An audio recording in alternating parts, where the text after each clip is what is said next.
There we are. We live right there. It's your boy. How we doing? Share this. We're going to have Coach Ryan McCormack up in here in just a minute.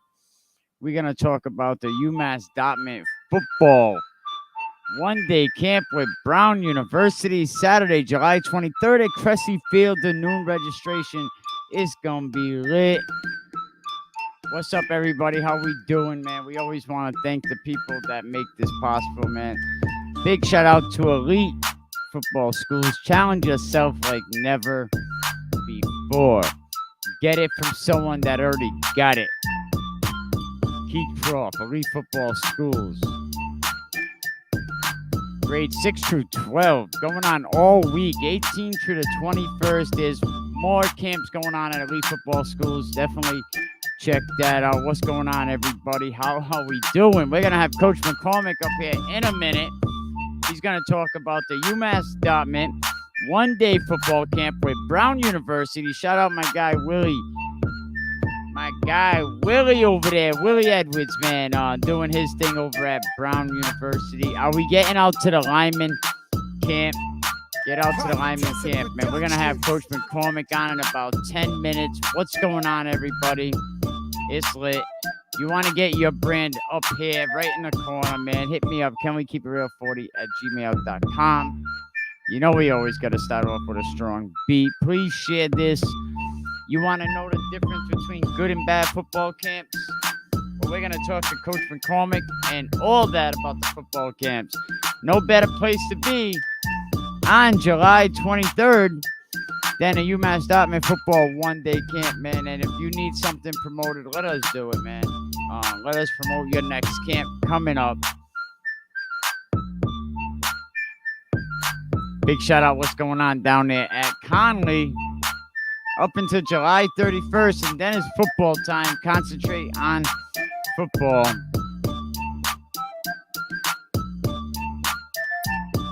Can you guys hear the music? What's going on in Rhode Island High School football, man? It's getting lit. But we're going to have some positive vibes tonight with Coach McCormack. Big shout out to my guy, Coach Penn. Rally Point, the only way to stand is together, man. And listen, if you're looking to buy a home, give Mark a call, man. Shout out to everybody that helps us push this forward.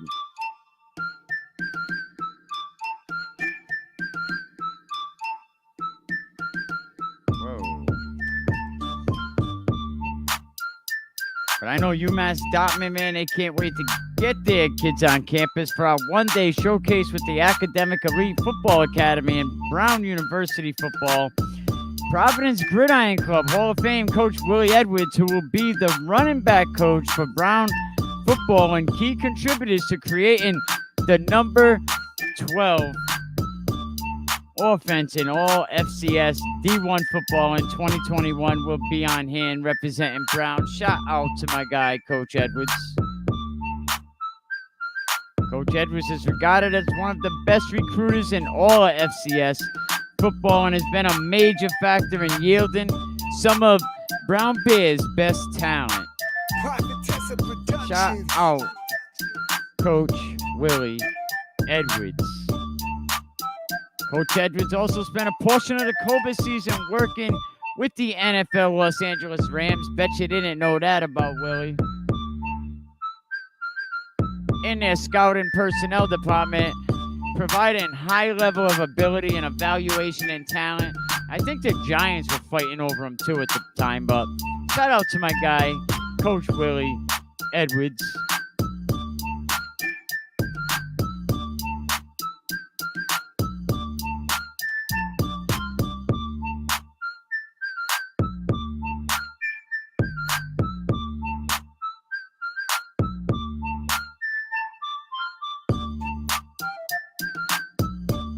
How are we doing, everybody, today, man? What is going on? We just waiting for Coach McCormack to get up in here, man. What is going on, everybody? What have you been doing? But I want to give a chance right now. I want to thank my sponsors right now, the people that help me make this possible. And let's put your name on this list.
we back, man. What's going on, everybody, man? We're going to have Coach Ryan McCormack in tonight. We're going to talk about the one-day football camp we got coming up at UMass Dartmouth. If you have any questions, share the stream. If you know anyone that has any questions, tag them. Shout out Coach Willie Edwards. Someone could tag him for me, too. We got to give him his flowers. Coach Willie Edwards, definitely a legend in this game. I'm just trying to set a few things up right now while we wait for Coach McCormack. But how's my people doing, man? A lot of people said that the last couple of shows was actually pretty good. What do y'all think? I think they was pretty good. You know, not everybody's gonna like all the content that we have. Confirm list of schools that's gonna be up here at the UMass Dartmouth camp: Bryant University, Anna Maria College, Pittsburgh State University, Assumption University, Westfield State University, Bridgewater State University. There's going to be a lot of schools up at this university. Thank you. Shout out Craig Jones. Appreciate it. You know, we try to bring it to you as real as we can. And sometimes I think we are too real, and people start running for the hills, man. 6 years I've been doing this, and the list of guests are on the bottom of colleges that are going to be up there at the UMass Dartmouth football camp. There is no better place to be than this camp that's coming up, you know, and I hope everyone has a chance to get out there. One thing I do want to say, let me see if I got the picture up here because this is very important. The football community, one of our own, need your help. I got to get his picture up here. One of Pilgrim's Patriots, you know, was going on a cruise with his family, went down to Miami, got sick. The poor young man is actually in the hospital right now. I'm gonna put the information up. I'm gonna get the GoFundMe so we could post that. But scrolling on the bottom of the screen would actually be the information. They actually have a GoFundMe. His aunt Ted and Robin, they're Chase's aunt and uncle. They're trying to raise money for Julie and her family to continue to stay in Miami while Chase is still in the hospital. They were all set to go on a cruise when I guess Chase became seriously sick down in Florida. They rushed Chase to the hospital, and this money is going to cover Chase's family for hotel rooms, food, transportation to and from the hospital, some medical bills. So anything will help. I'm going to get the information right now, and actually I'm going to get it up there. But all donations will go directly into Chase's parents' account.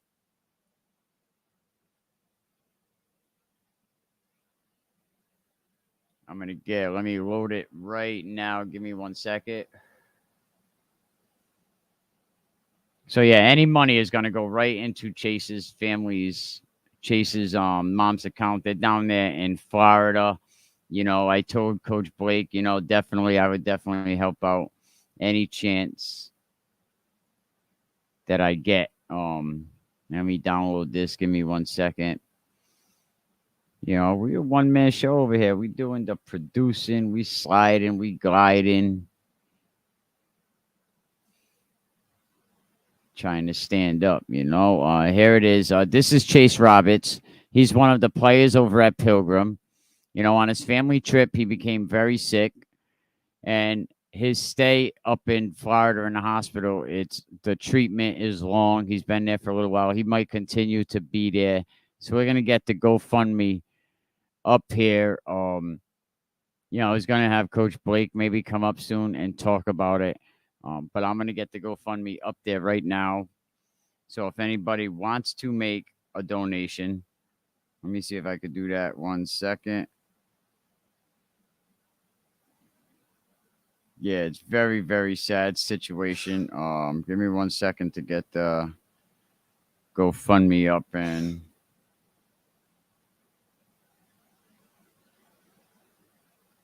There's also going to be additional NCAA coaches from other programs throughout the East as well.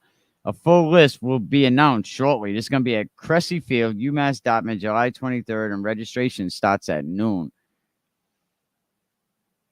And give me a second to get this other.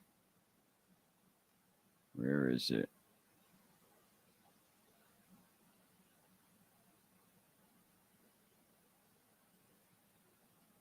One second.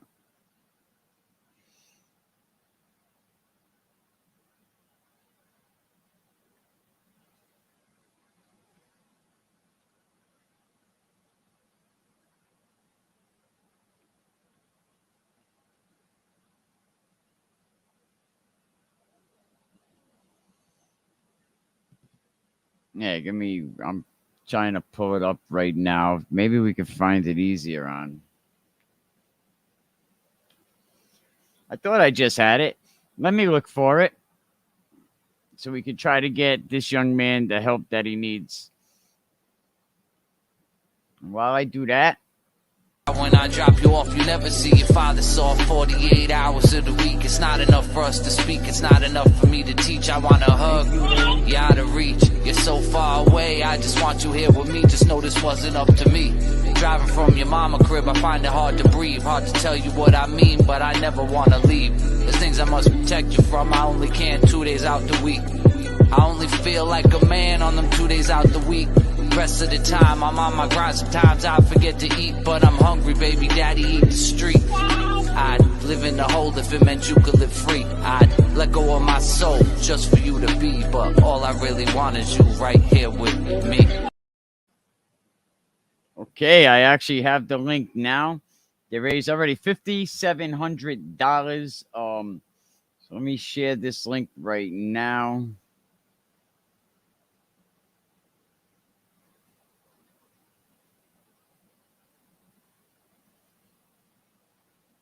I'm going to share the link right this second. Give me 1 second. Sometimes I get messages in my ADD ass, like I get all confused. Okay, so I go there. So Coach McCormack will be on soon. You can actually go to UMass Dartmouth website and register for the football camp.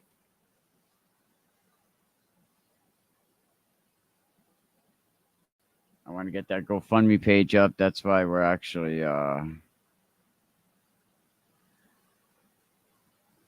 me see. Copy link. Go over here. I'm going to put the link in the comment section, so I think it would be easier just to copy and paste it. And I'll also put it up in the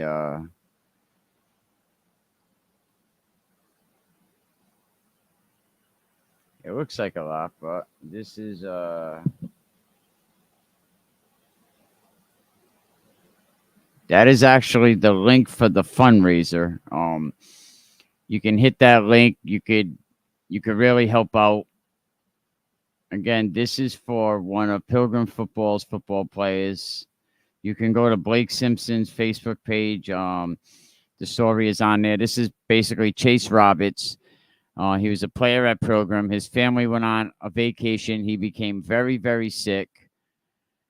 And he's been in the hospital. Serious medical treatment. His family needs our help. I'm going to post this. The GoFundMe page is out there. If everybody can help out. And I'm sure Chase's aunt and uncle, Ted and Robin, I believe it says their names out there, trying to raise money for the family. So they continue to stay in Miami because nobody wants to leave their loved ones down in Miami. And this is what we do for our football family, right? For our culture and for all the crazy things that have been going on lately. This is what we continue to do. So shout out Blake Simpson, everything he does over there at Pilgrim Football. But we're going to get Coach McCormack up in here in just a second. Love what Coach McCormack, everything he has going on up there at UMass Dartmouth. Why would you want to go to any other football camp on July 23rd except for the one at UMass Dartmouth. And why would you want anyone else except for me to promote your football camps? Shout out to Elite Football School, Keith Croft.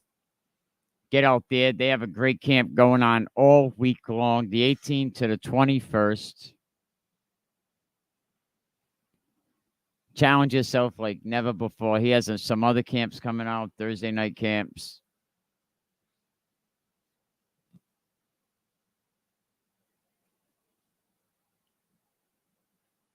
And your breakthrough is getting very, very interesting. Right now, breakthrough standings look like 11-1. Team Yellow is up there. Team Lime right there at 8-4. But it looks like leading right now with the number one offense is Team Baby Blue. They must have had a big week over there at Breakthrough to take the offense. And then you got number 2 is Team Yellow, 11-1. Points against, Team Yellow has 138. Lime, 172. Shout out 508-617. Holding it down in the 401. That's Team White at 7-5. But shout out Breakthrough. Get over there to Conley. Team Pink still holding in at 6-6. So there's still plenty of time left to get over there. July 31st is the last day of the Breakthrough camp. So playoffs are going to be lit. It's definitely going to be exceptional. And listen, if you're looking to get back on the field faster, man, Recover Rhode Island. Mikey Washington definitely has what's going on. So who's going? Anybody on here right now going to the football camp with Coach McCormack? There's going to be a lot of coaches. There's going to be a lot of coaches there.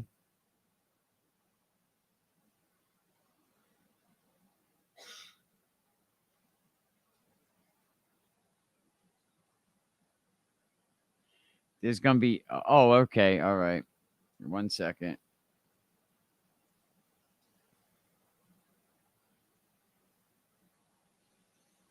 I got to send it to his, Oh,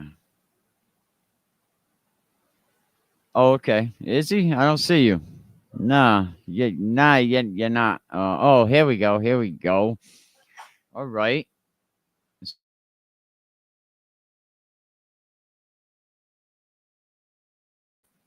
All right, here we go. We're going to bring in Coach McCormack in just 1 second. He's definitely been doing a lot for Rhode Island, bringing in a lot of kids. But before that, I just want to let everyone know the Big Lineman Challenge that's coming up July 30th. 40 Reservoir Road, Coventry, Rhode Island. Definitely sign up for that. That's going to be pretty big. And get over there to Elite Football School right now. Challenge yourself like never before. Keith Croft. And you already know Breakthrough is doing it. Get down there to Conley Field, Conley Stadium. The playoffs are going to be great. They're coming around the corner. And also, Recover Rhode Island. If you're looking to get back on the field quick, give Mike Washington a call at Recover Rhode Island over there on Instagram. So we're not going to hold you up. We're going to bring our guy in, man, Coach Ryan McCormack. What's up, Coach? Good evening, Mikey. All right. We hear him loud and clear. Another great football camp. You've been busy. You must have been, 60 days, 40 camps maybe? That's what I would guess. Yeah, somewhere in that realm. If I just sat down and counted them all out, it's a lot. A lot of miles on the tire, so to speak. But I bet. It's worth it, Is that what it takes to build these programs? Yeah, I mean, it's worked for me. Everybody has their own way they do things. It's no different in calling an offense, calling a defense, calling specials, running a team, or running recruiting. Everybody has their own way they're doing business, so to speak, and in some ways work for some, in some ways work for others. And so this is year 23 coming up for me. So I think this is my product on the field as far as recruiting kids and trying to design a team like an architect, so to speak, and building a roster is kind of shown. It doesn't happen overnight. It takes time. Yeah, you definitely put the work in. Yeah, we're trying. I mean, it's not just me. I mean, our whole staff is doing stuff, but I'm like my big niche on the staff is running recruiting. Just like our OC, that's his big niche, or DC, that's his big niche, and special teams coordinator, Coach Struthers. That's his niche, and he's also our academic support person with our study hall program and our academic support program. So we all have our niches of what our jobs are. I mean, we kind of run it like a business in the sense that there's department heads, the coordinators, department heads of their responsibilities, and then they delegate tasks to their, individual people in their side of the ball or section of the program. So it's no different with me in recruiting. So, basically I go to the coordinators and say, what are you looking for body types? What are we looking for? What's the ideal utopian kid for this position? And then we have to go out and find the right kids that we think are the right fits to be that person or multiple people in that position. So, we've done a good job. I mean, we've had our last three starting quarterbacks have all won the Golden Helmet. It's an award the New England sports writers put out every year. They put out multiple out each week. And to have three quarterbacks, the last three in transition of starters have all had it. So that's not easy to accomplish. There's many players that are very good players that don't ever get that award, that are stellar players. And so obviously we're creating, good football players that can garner those things. And those awards are nice, but that's not really the goal. It just has kind of happened by the process. But, we feel we're in the right direction. I mean, my dad used to say in the world of business, he lived in the corporate world for a long time and said, you're either getting better or you're getting worse. There's no in between. And the other thing he says is when you think you know it all, that's when you don't know it all. And that's when you start losing. So I always say, like, if I don't have the answer to the equation, I'm going to find out from somebody smarter than me and continue to do that. And it's worked pretty well. So I don't have all the answers. I have some answers for sure. But as I progress, I'm always looking for better answers, better ways to do business. It's best business practice. And it's worked well. And you're pretty on point about it. You've been bringing in a lot of kids the last couple of seasons. Last year, I think it was 25, got to be 35, 37 this year. Who knows? That's not easy. We actually garnered two more Rhode Island kids. One's a transfer, and one is a kid that decided not to go prep. They're both very good football, like stellar good football players. So once our roster's online for the season near the end of camp before our scrimmage, people really figure out who these people are. I think they're gonna be shocked. I think they're really gonna be like, "Whoa, they got those guys plus those guys plus those guys." So we're happy. We had one of those guys out of high school back in the day, so we're really excited they're coming here. And so I can't say who they are yet because we're keeping a little bit of surprise. But when you see it, you'll understand. So, I mean, on paper, we should be really good, but that's not reality. Reality is you got to produce every day, and hopefully the building blocks build to doing what you're supposed to do. So on paper, we should be really good, but our league's really tough. So there's no easy games. I mean, you're not playing in a cream puff league. You're playing in there's a lot of Division I athletes that transfer into our league on all the rosters. There's a lot of good coaches in the league, and there's a lot of really hungry people that want to win the league. So, every week it's a grind, and every team we face is different. I mean, literally no one's the same.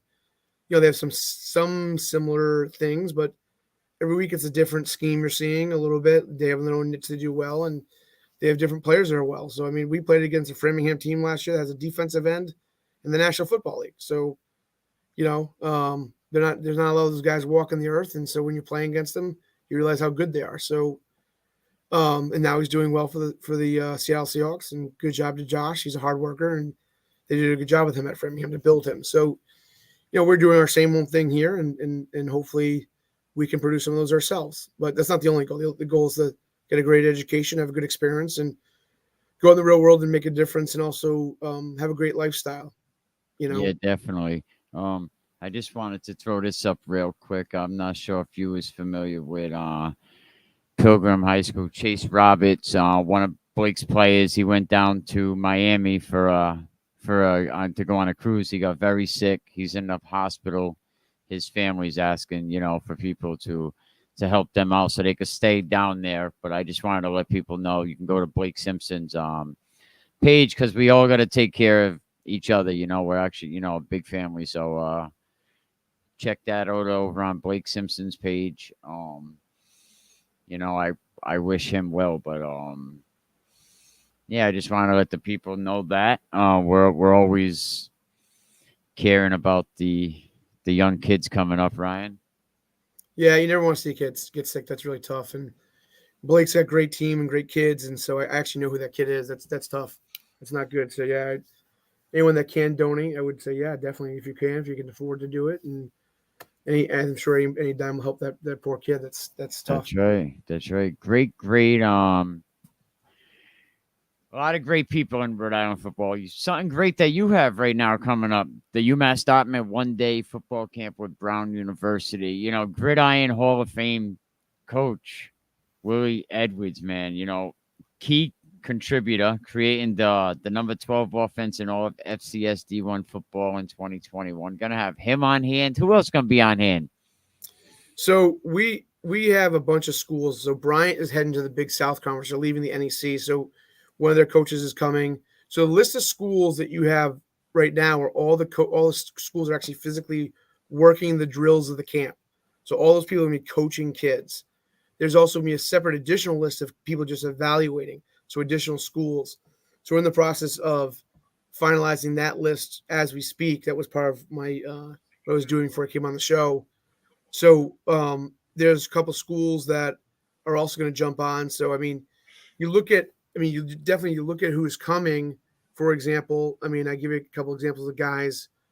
We have our own staff, which is a really good staff. I'm very lucky and blessed that every day to work with such a really driven, smart staff. There's never a day I'm not happy to go to work. Let's put it that way. For me personally, it's easy to coach a place when you got good people like that. So that are really driven. And so I'll go through this right now for you. Who's physically working drills at the camp. And so and then there'll be other schools.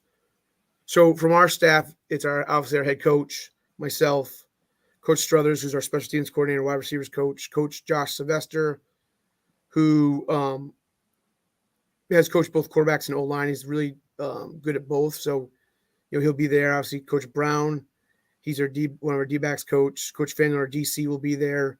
Coach Gendron, our linebackers coach, will be there. Coach Gendron has coached at multiple Division I schools in his career. Very successful coach. He's got ties to East Providence and Seekonk. He has coached Division III at Curry, Bridgewater, us. And like I said, most D1s. He's been around the horn. He's got a really good resume. Really smart guy. Great guy to coach with. Everybody that's ever coached him loves him. The kids love him. So that's from our staff. Guest coaches, there's coaching positions. Anna Maria, Coach Brandon Bernard. He's coached both Division II scholarship and Division III. He's representing Anna Maria. And these are just guys coaching positions on the field and doing actual testing. These are not all the coaches evaluating. This is more than just this list. This is the list we're initially putting out. But then when we put the whole list, I think people are going to be shocked, all the schools. Next school is Bryant University. They're D1 FCS. They're joining to the Big South Conference. They were one win away from winning the NEC last year. They lost a game right at the end that allowed Sacred Heart to win the conference and go to the playoffs. So, that's a program that's really growing. Brown University, obviously, Coach Willie Edwards.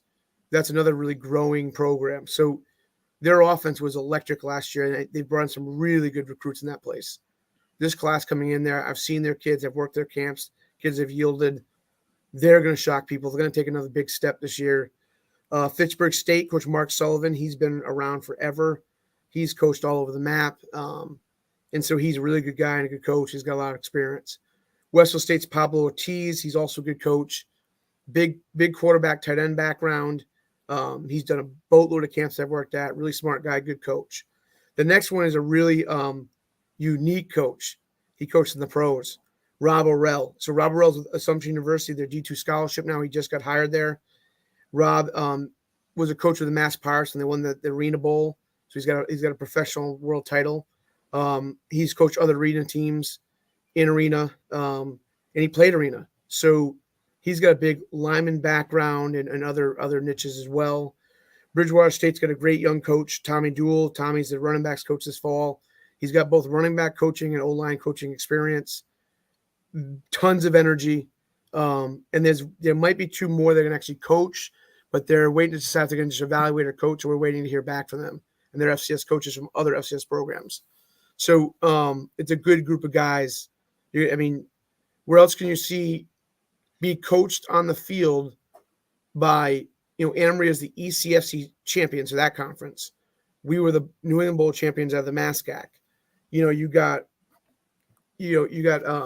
Bryant, who was one way away from winning the New England Conference FCS, and is going to make a big splash in the Big South, because now they go in the Big South, they get more scholarships, and the people don't understand that Big South has a ceiling of scholarships.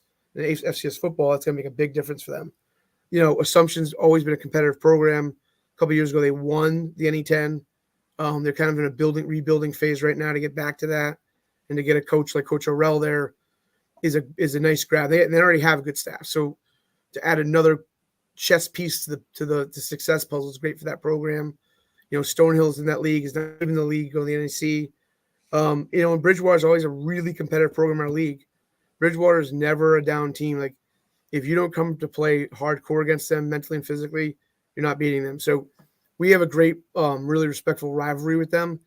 And we beat them last year in a very close competitive game. It could have gone either way. So, we have a lot of respect for them, and they're close knit staff. That's actually what Coach Jenron was last coaching at before he came here. And he just, he's kind of like gone places and had major success from place to place to place. And then, then he moves on. I think he likes challenges. I think he likes teaching different kids over time. And I think he's, kids love him. So, and we love him. So it's great to have another Bridgewater guy here on Bridgewater staff working with us.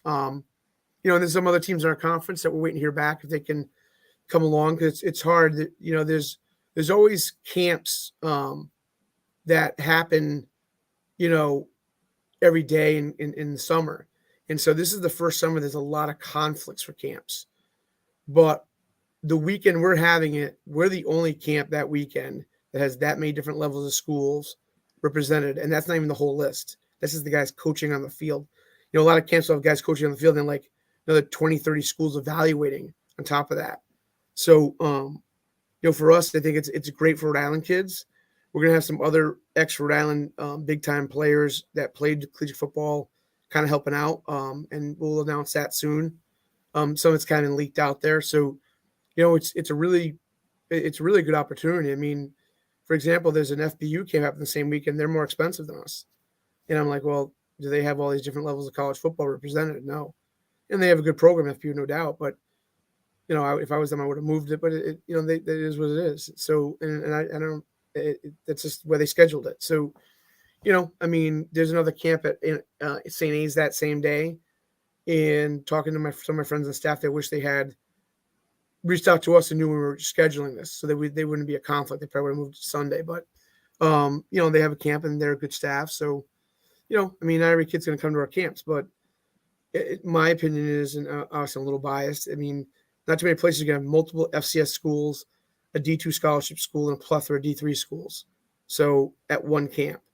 And we're not going to have 8 million kids. It's going to be a good chunk of kids. The ceiling we can allow is 200, and we're getting close to there. So we're that enrollment's going up. So once we announce the full list, I think it's going to skyrocket and going to sell out. So that's what happened at the Bone Camp the first year they did it, and the next year they did it with 700 something kids. So, I think it's going to be a good success. All the numbers are going to be verified, and every coach that attends as a guest coach, even just evaluating, they're going to get the pre-list in the beginning. They're going to get the full list of all the testing, and then we're going to email them all electronic copies after as well, so they have every niche of it they need, and then those lists will have the Twitters on it. They'll have their email, phone number of the kid, everything, height, weight, you name it. It's going to, the 40, the pro agility, the flexibility tests, broad jump, vertical jump, all verified. So, I tell kids anytime you can, if you do run a good 40, you want to keep running that same 40 at multiple camps, because it's data points. It's statistics 101. The more you do, the more it's real. So, a kid can go to a camp and run a decent 40, but then, the coaches always ask, is that real? Or is that verified? Is that how many times have they done it at different camps? So, and the more you verify it, the better, and the more data points, the more it's like, okay, he is running a 4.4, or he is broad jumping 10 feet, or he is vertical jumping 39 inches, or is he doing a 4.1 pro agility? So, kids that do those type of numbers and they have great grades, the sky's the limit because it's just verified. So I tell kids all the time, and the more you do, the better you get. The more you work on skills and do things, the better you get. I mean, guys literally pay trainers months on end to just do the pro agility or the 40. I mean, they pay guys thousands of dollars to get ready for the combine to just run those two things more efficiently. So like they literally do a bazillion reps of doing it. So, I mean, if they're doing that for the NFL, why wouldn't you do it to get ready for college? So it's the same thing, really. That's why I see some of the same kids that are really good at camps. And they continue to get better and get better and get better. Now, you got to be smart and take care of your body. I mean, between these camps, you got to like really stretch out. You can't do like 7 camps in 7 days. It's a little too much. There's got to be a balance, like for you have downtime. You got to get the proper sleep every night before these camps. Nutritionally eat right now. I mean, you can't be eating fast foods and processed foods and not taking enough water for hydration and not stretching out enough. Your body's your machine that you're trying to use in the vehicle of athletics. So you got to really take care of your body, and the cleaner you're eating, the better you take care of yourself, the better you feel and the less injury prone you are. So, I mean, there really is something to Tom Brady's like diet stuff and pliability. I mean, he's still playing. He's my age. And trust me, I don't think I could do 1 second what he's doing. So kudos to him. Well, yeah, we had Mike Washington on last Sunday, and that's pretty much similar to what he's doing at Recover Rhode Island. Got to give him a plug while we're talking about it. So good luck to Mike, and that's what he was talking about. You got to give your body a rest. You got to work on certain things. So you got to take care of yourself, most importantly, and a lot of these kids are doing a lot of camps, but your camp, this is a great place for kids to network. Where are they going to get on one field and be with so many years of college experience? Yeah, I mean, it's great. I mean, we're actually going to have multiple guys from different staffs in each position. So, like, the good thing is, like, we're going to have, different drills in the indie period where they rotate the kids to different drills and have a lot of reps and a lot of, like, attention detail. So, I saw this done at Holy Cross's camp and Brown and Yale's camp. And so, for example, I saw this at UConn's camp. And so, I saw a lot of different good things. And, I take ideas from people that are successful. I mean, Jim Moore, the new head coach at UConn, is extremely successful. He coached 2 NFL teams as head coach. He coached in the NFL forever. His dad was a head coach. And so, I always want to steal good ideas or commandeer it because we're Corsairs or a pirate. So proper word is commandeering. I always take ideas from people. Again, some of the best business people in the world grab ideas. That's business 101. That's football 101. So, I think, again, I think it's exciting to have different guys at this camp, and it's going to be good. Yeah, no, exactly. The book I was just showing up is the people that started Netflix, and that's the name of it. That Will Never Work, and they talk about all these different ideas. So, we got to start somewhere and get the ideas. You sent me a little copy of the football card that's going to keep track of everything, the players' height, the weight, all that stuff. What's so important about these high school football players putting their actual data online? Again, so football's become a very analytic sport. Like the combines can, like, for example, the NFL is taken very seriously. I mean, they're very, very, very attention to detail at that stuff. And like Coach Edwards, for example, we talk a lot, and he's a really good resource for me, and he's a really good mentor for me. And so he did an internship with the LA Rams, who is this year's Super Bowl champions. So he just did an internship with them during COVID just recently. And he was working in the player personnel department, scouting department. And so he got to see a firsthand view of how they evaluate people, how they evaluate data, how they look at players. And so it's helped his recruiting because he's used that like mentality to look at players in his recruitment process. I think that's really valuable. So, and those internships are hard to get into, and creates a Rolodex of guys, those teams down the road to probably bring in. And so, people would kill to have that opportunity because you just learn things that you would blow your mind. And he was telling me some of the stuff he had to do and was doing. It was impressive. So, and you can see why he's yielding so many kids at Brown on their staff. I mean, it's amazing. So, I've taken a lot of those ideas and learned from it. And, I didn't have that experience he had, but even the nuggets I call of information is valuable. And so when you realize that in the world of learning and the world of business, world of success, you learn from other people and you implement those things in your own way, but you try to keep some of the common threads. So, they were at Brown, their prospect camps are lights out. They had tons of guest coaches there from great schools, and, and that staff is really smart. And so, and they're going to make a climb in the Ivy, and they're going to fight, and that league's tough. So, he's got some good stuff. There's a reason the Rams won the Super Bowl. They have great players and great personnel to go to get those players. And what do they do when those personnel people start to leave? And they replace them with their understudies, their next man up. And those intern guys are usually their next man up. So don't be surprised he ends up there if he chooses to down the road. So, or as an FBS or FCS head coach. So, he loves Rhode Island, and he's really fights to try to get Rhode Island kids that if they fit the mold to look at a Brown. But at the end of the day, not every kid can go to Brown. It's really hard to play Ivy League football, and it's really hard to make it academically at that level. So in any football in college, none of these schools are easy. None of these programs are easy. In 2017, Anna Marie was a sub 500 team, and they brought a whole new staff in. That guy Dan Mulroney, for example, went in there, and from 2018 forward, they went crazy all in, and they've transformed the program overnight. Dan from that success took 2 assistants and went to Division II scholarship.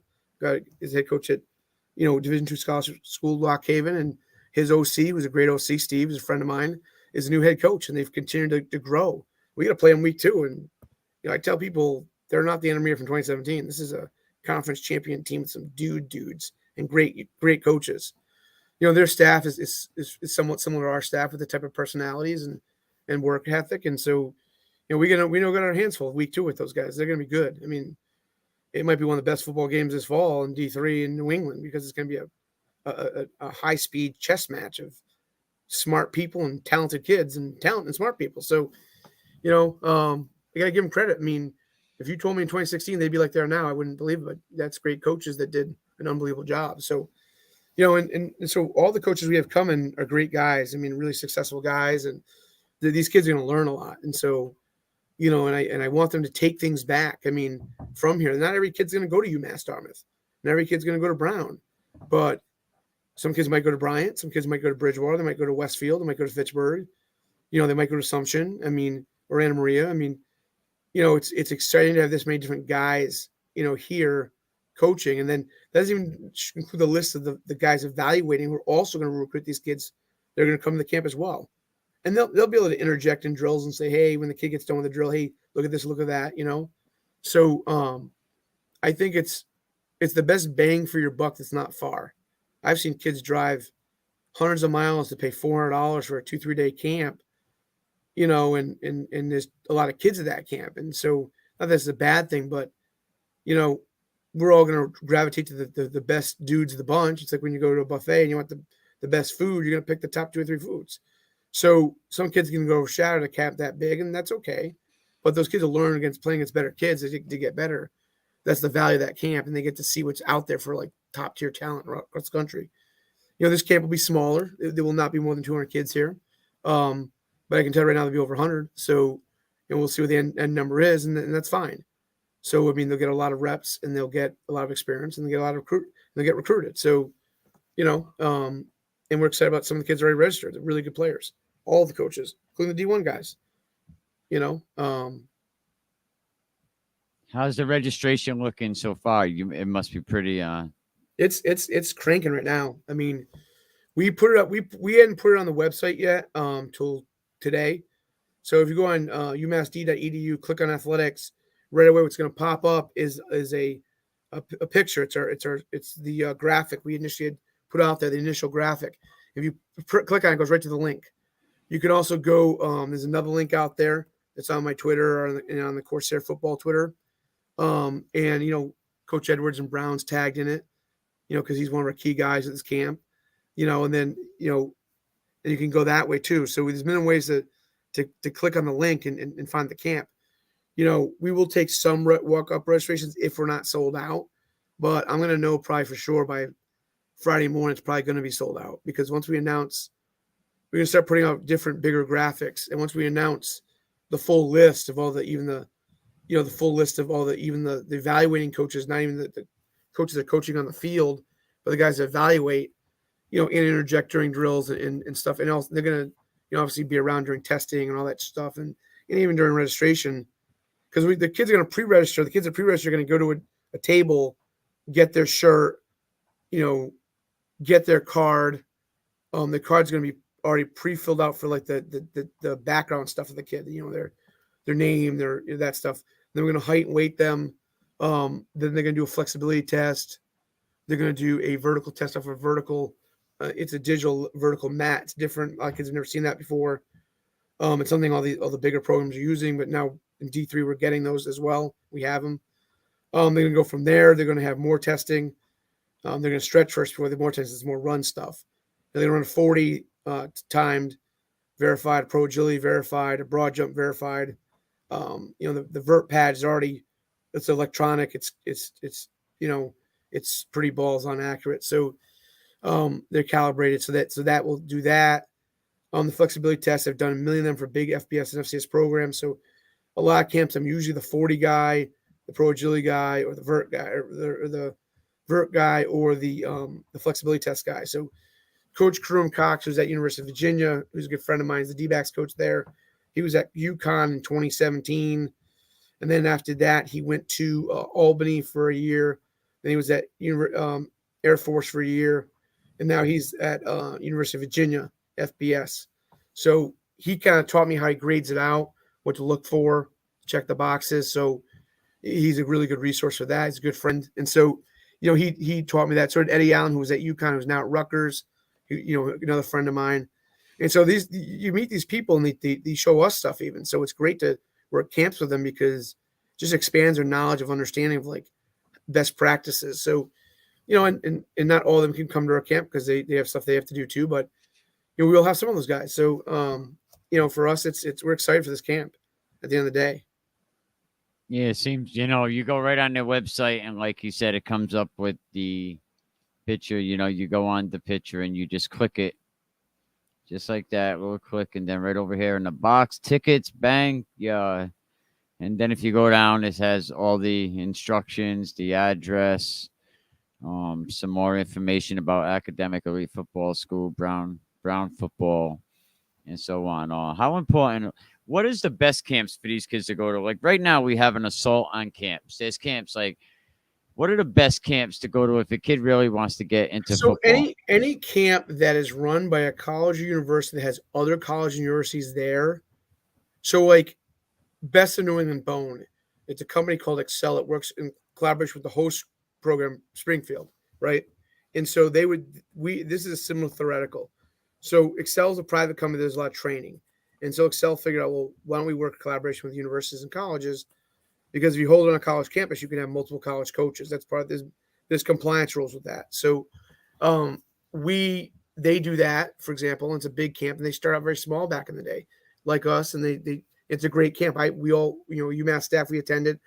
They had over 400 college coaches from like 300 different programs at that camp, which is crazy because there's only 600 something total of all college football, so all levels. So that's a lot of guys. Then another big camp is New England Elite. Coach Pappas runs that. That's through, that group. They also run the spring league thing in the spring, which was huge. He had over 800 kids at that camp. That's a great camp. Coach Pappas is like the grandfather of New England college football. That's hold at Tufts. Tufts does a great job with that. We have a good relationship with that staff, and that's a great camp as well. Those are two big mega camps. And, it is a little overwhelming for the kids, but I think it's good because like you get to see what's out there for talent. And you get to see like what's what the ceiling or potential ceiling is and what the basement is and everything in between. So it's a good eye opener. And then, any prospect camp, Ivy camps are good. Rhodey has a great camp. Their CA team, they're another team their preseason ranked number 14 in the nation this year, and they are loaded. And they've completely transformed the staff with great coaches. I worked all three of their camps, and that was stellar.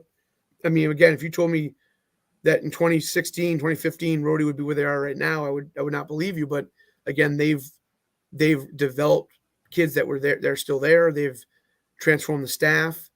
Coach Fleming are the core nucleus of the staff from the beginning. And they kind of, Coach Fleming is the head coach and has a lot of experience, FPS, FCS. And Coach Flanagan is a self-made coach who played at St. A's, a very good player in St. A's, played for Bishop Henrican. And then, went to Rhodey. And what people don't know is the first year he volunteered. He wasn't getting paid and worked like a machine. And so over time, he learned a lot. And so he became a better coach every day. And now they're doing well. And they're preseason ranked 14 in FCS football. I do their camps. And if you're a Rhode Island kid, they're the number of preseason 14 team in the country. Why aren't you at their camps? It's down the street. So, and they had like 30 something different other schools there. They had Merrimack there, FCS as well. And they had us there, and they had Springfield there, and they had, a plethora of other schools, multiple NASCAC schools, the small Ivies, they, bunch of D2s, Bentley, Assumption, Stonehill was now going to be D1, but they were D2 at the time, and it was similar theoretical. I mean, similar type of testing stuff, and they share all the data, and I tell kids all the time, like, all as college coaches, it's not an easy job, and it's a lot of hours. I mean, it's 10 o'clock at night right now. And once I get off this show, I got about 3 more hours of work, and I'm going to be back up at 4. So, and I'm not complaining about it. I love it. Some people think I'm crazy, but it's what I do. And I tell people all the time, some people drink, some people do drugs, some people gamble. I do football. So it's a new era, and he's not even capping.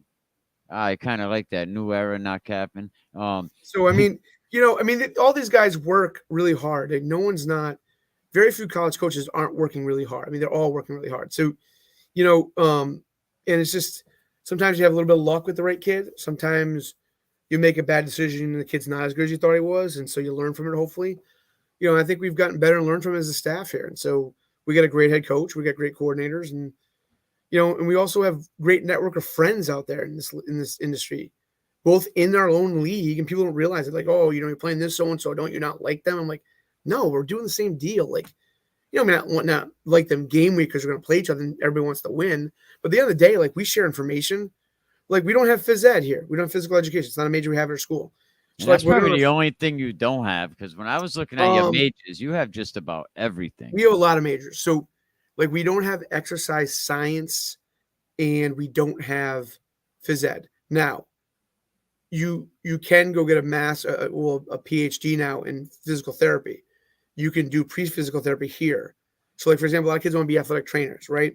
Athletic training is really kind of like the beginning blocks of physical therapy. Like, it's like physical therapy is like an advanced version of that, so to speak. And a lot of schools are getting to the point where they're actually hiring all physical therapists if they have the finances to do it, because they have the minimum standards of the athletic trainer, but then they have further education to, be a physical therapist. And so, physical therapists can literally build insurance companies directly now because it's a PhD required for licensure across the country. So, we do have that. The UMass system, we have our own med school, we have our own law school. So, but we don't have those 2 majors, and that's not 2 majors we do in undergrad. So I tell a lot of kids, listen, like, if you really know you just want to be a phys ed major, and I understand, like, we may love the player, but we don't have the major. I'm not going to lie to the kids and say we do, because we don't. So, schools that have there, like Springfield, for example, is one school that's very good at it. Bridgewater is very good at it. Rainey Moyne, one of their coaches, is a strength and conditioning guy in Rhode Island, has a gym in Johnson around, very successful guy, smart guy, good friend, does a good job as a coach and a trainer. There's 2 examples. Rhodey in their FCS, so not everybody can play at Rhodey. It's a very high level. And so, when you go to their camps and see their kids, I think the high school kids are surprised how big and athletic their kids are. I think they're shocked, actually. So, and they have a bunch of phys ed majors on their own roster, and it's a good major. They have a lot of friends that did that major there. Some played there, some didn't play football there. We're just students, and now they work in the phys ed world as either coaches and teachers or personal trainers. So, those are some of the examples of schools that have that major, and we have relationships with those staffs there. So a lot of times they'll refer kids. And then, Anna Marie is one of their big niche majors is fire science, and everybody thinks it's like a basic thing. There's a lot to that. Their head coach just retired as a career high-ranking firefighter, very, decorated firefighter. So that's a big major they have in Anna Marie. Now, we don't have that. A lot of schools don't have that major. It's a niche major. Mass Maritime's in our league, and I'm good friends with a bunch of guys in that staff. they're a niche school. They do something very unique in their majors that most schools don't have. Like we have engineering, but they have marine engineering, which is different. So, or they can become a boat captain or work in logistics in the sea industry and, merchant marine stuff. So, there's some kids just want to do that niche and we don't have it. So, they asked me like, who has it? Well, there's SUNY Maritime in New York, Merchant Marine down in the Cape, which is one of the teams of the league. Mass Maritime is Merchant Marine as well. Merchant Marine Academy, Kings Point. It's they're acronyms to MMA. They're down in New York, New York heading towards Jersey. So, they're in the NUMAC. So, I mean, there's schools that have niche majors we don't have, and that's okay. Like that's why you go to these camps to meet these different coaches, network these coaches, show what you can do, learn that you need to learn more, and hopefully you have the mindset you want to learn more. I mean, Tom Brady, who's 20-something years in the NFL, is always trying to strive to learn more and be better. That guy's going to be a Hall of Famer. So, that mindset is a success mindset. The minute you know it all is the minute we start to lose because people are not going to act like they know it all. They're going to keep working to get better. So, it's no different for the players, no different for the coaches. So, we're not going to be exactly the same offensively as last year. We're going to add some wrinkles this year for sure. Because we learn different things we can add and augment to be better. And guys that do that are going to be very successful. But yeah, I tell kids, any prospect camp at a college university is definitely good, especially if they're going to have guest coaches. That means more. It's like, okay, why do they put food courts in malls? Well, multiple options, right? A camp is no different. The difference is that it's a different analogy, but it's a different medium. Camp has multiple coaches, multiple options to be recruited by and to showcase your skills that people want. So same deal. That's why they created malls and food courts and malls, really. So at the end of the day, place to network, excellent. And the thing is too, like I tell guys, like I know guys have climbed the ladder and gone to the biggest places, and they weren't at those places before, and they just climbed the ladder. I mean, there's a coach of Framingham that just left Framingham to go coach for the Pats, New England Patriots on staff, and I bet people were like, people were stunned. I'm like, well, I'm not. They've created an NFL player, so somebody's doing some good stuff over there, obviously. So, I mean, I've seen guys go from our school to Division I. We have 3 ex-coaches coaching Division I football from our school, and with a lot of clout now. And so again, they're friends of ours. Brian Robat's at Merrimack, killing it. He's a recruiting coordinator, a great friend, and a good guy, knows his stuff. And then, Joe Papalardo had left here, went to Southern Miss, had spent some serious time at Southern Miss. And then he went on. Now he's at Austin Peay as a special teams coordinator, which is FCS as well. So I mean, these guys there's multiple guys who jump to bigger places. There was a coach that left Central Connecticut to go be a coach at Kentucky. I coach camps with that guy. I know that guy. It's it's crazy, but it happens. It's how this level is. So I tell guys, don't burn bridges. You blink, and that guy's at FBS. I remember Donnie Brown said to me once, I asked him some questions about recruiting. Very good recruiter, very smart coach. I said, Coach, when you like a kid, you like a kid. And if you notice his career, anytime he's left a place and gone somewhere, he usually flips recruits to decommit from somewhere and to commit where he's at because they love him as a coach. Kids really connect with him. He's a great teacher. He's got great high energy. He's not a young guy, but you think he's like 30 years old running around like a machine. And he's not young, but he's really smart and really talented, and that's why he's been successful. So, you learn from guys like that, and hopefully you do the right stuff and try to, continue to get better. So, my recommendation is go to camps. I mean, we had a kid at our camp. We had a camp in 2018. It was a different, we call it fiduciary agent, a different company in line with us from New Jersey that did it with us, who does a lot of camps down in Jersey and other parts of the country. Nick Panisi owns PSR Showcase, and a good friend. And, we had a kid at our camp, Jalen Kopecki, Rhode Island guy. He wanted phys ed. We didn't have phys ed. Well, guess what? Bridgewater was at the camp.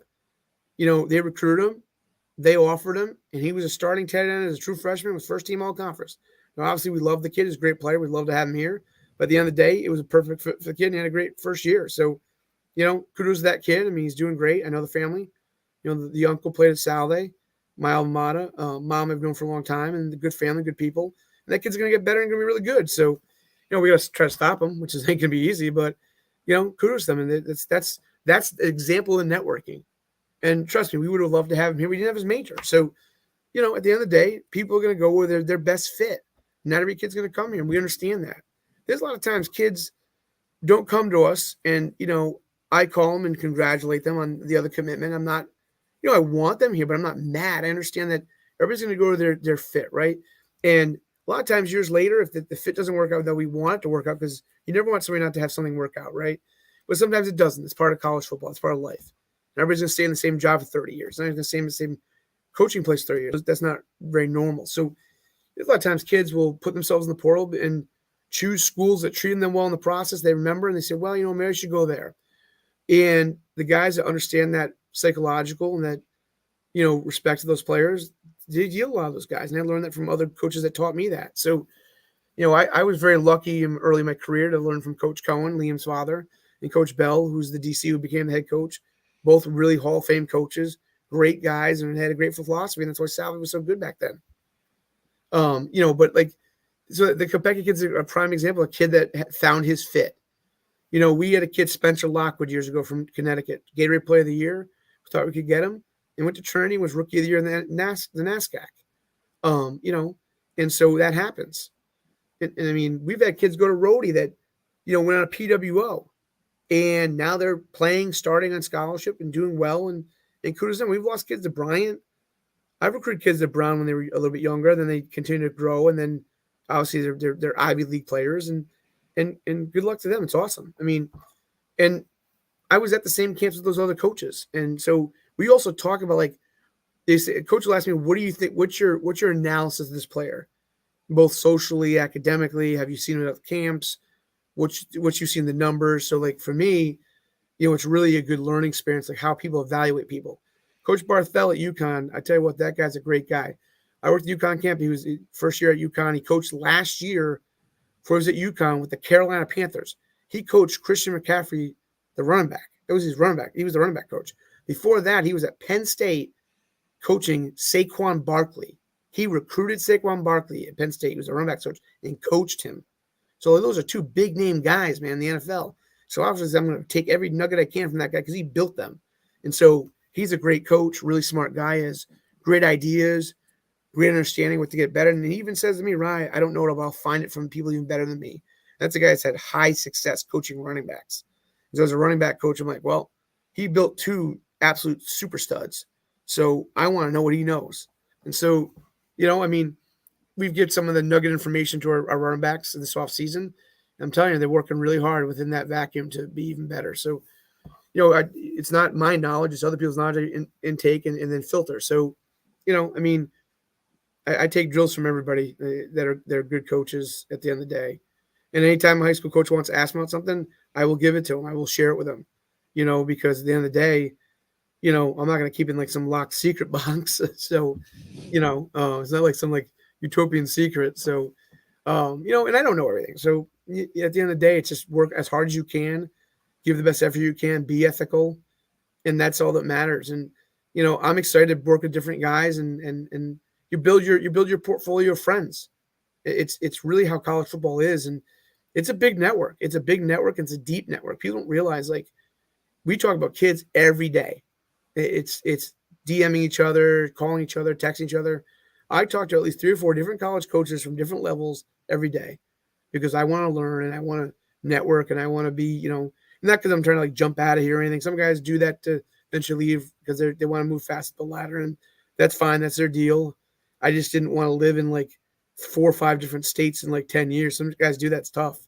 So, and I know from my dad, my dad's father, my mom's dad were both officers in the military and both went to the academies, and they moved around a lot when they were younger before they kind of became older in their career.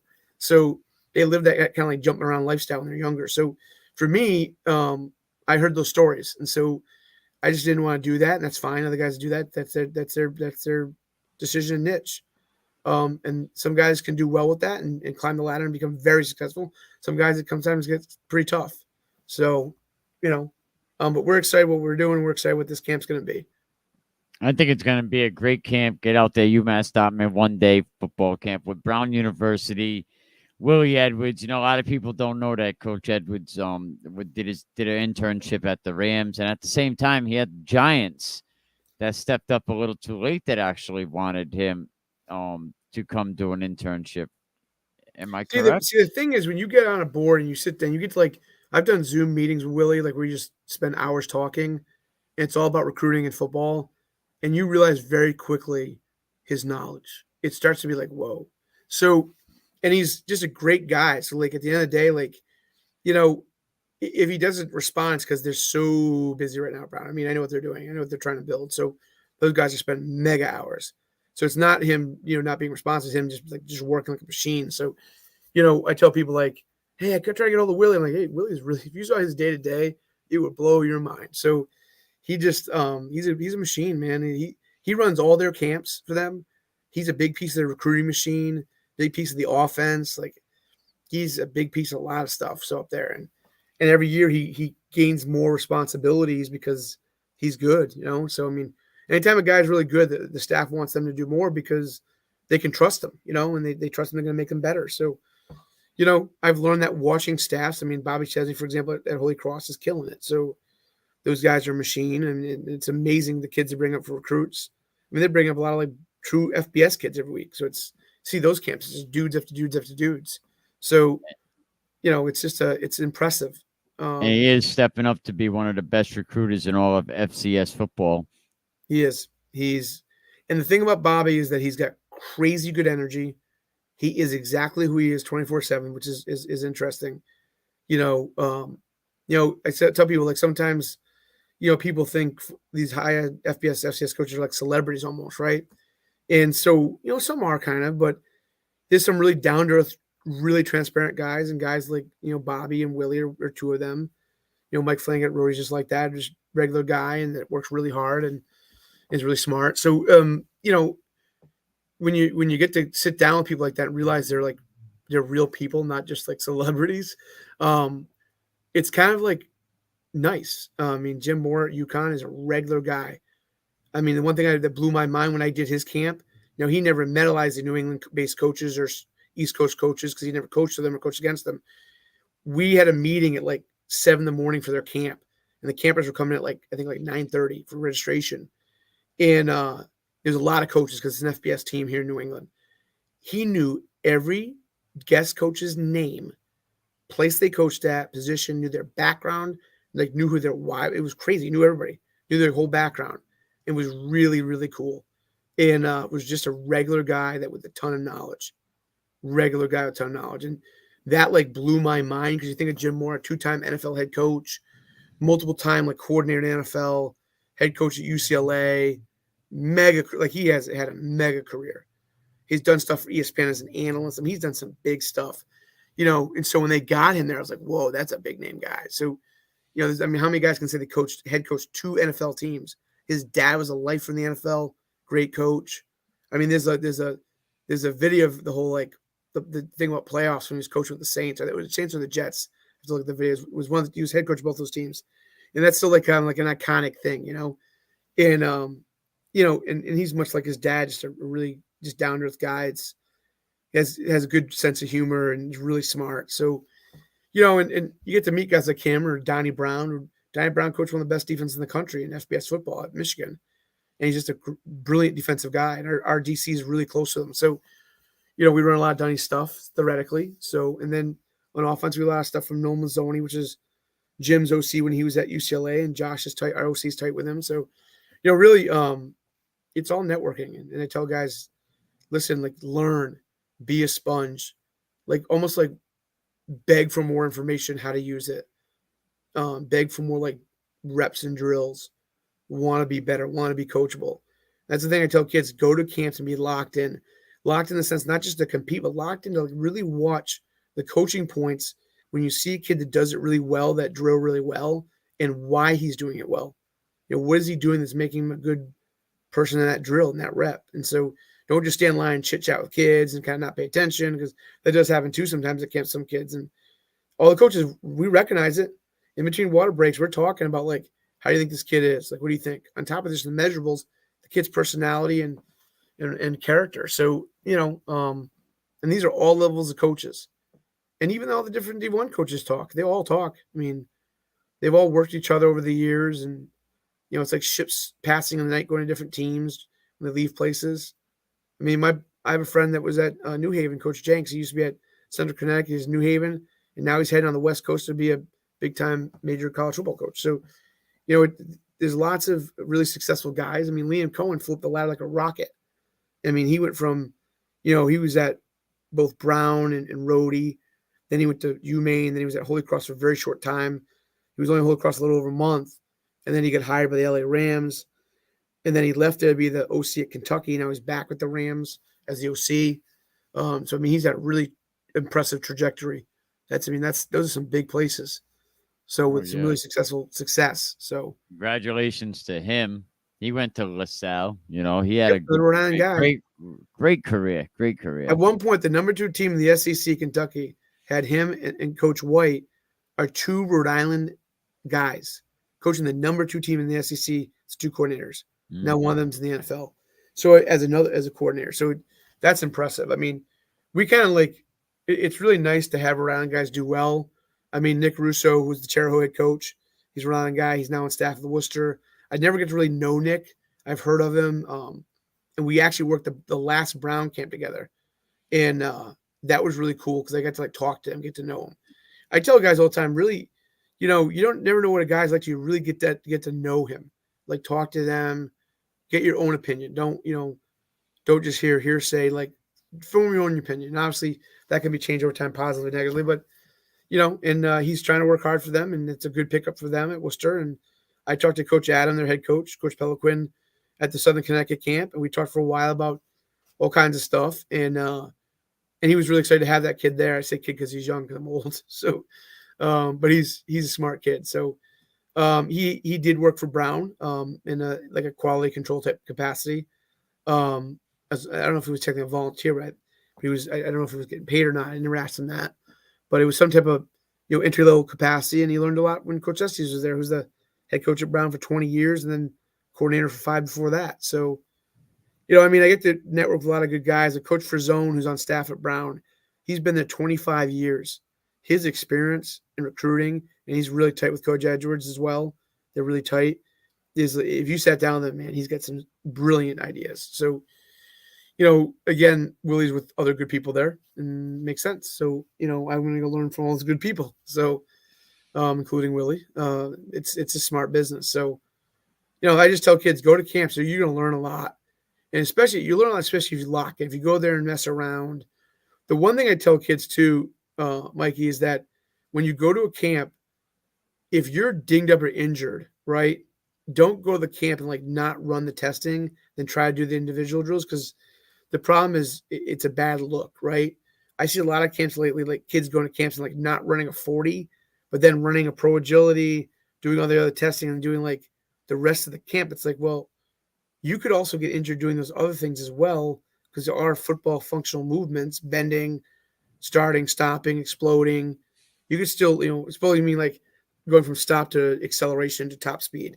So, you can, and then short distance is what we call burst, having that burst where they go from a certain speed to accelerating rapidly, which is not start and stop. It's more kind of low speed to high speed. But you can pull your hamstring or your quad or your groin doing those stuff as well. So it's not one's way worse than the other, really, when you think about it. So, the L drill, you're turning, accelerating. I mean, the pro agility, you're accelerating laterally multiple times. I mean, the 40 is just straight away.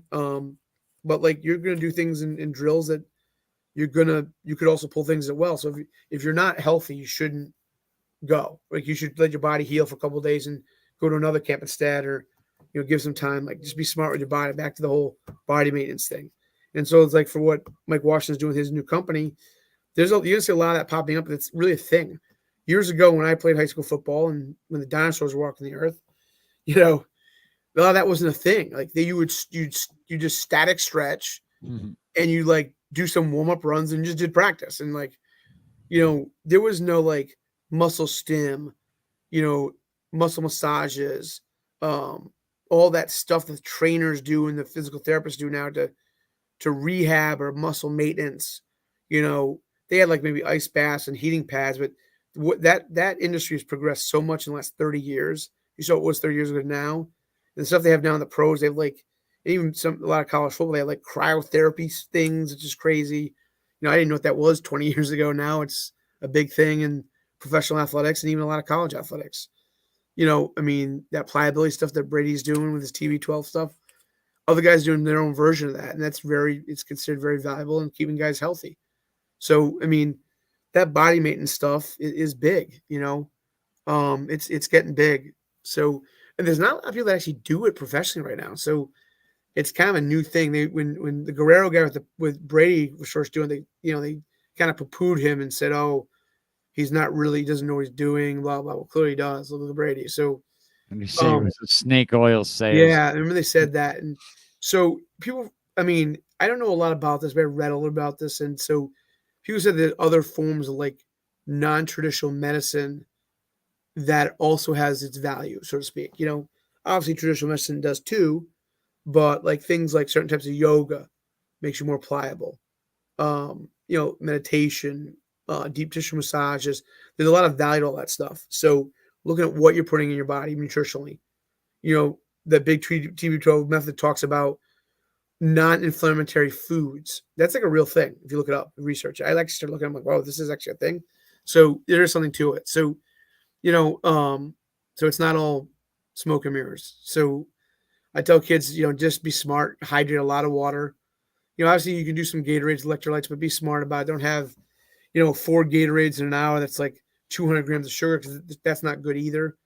Too much sugar can lead to diabetes. So, type 2.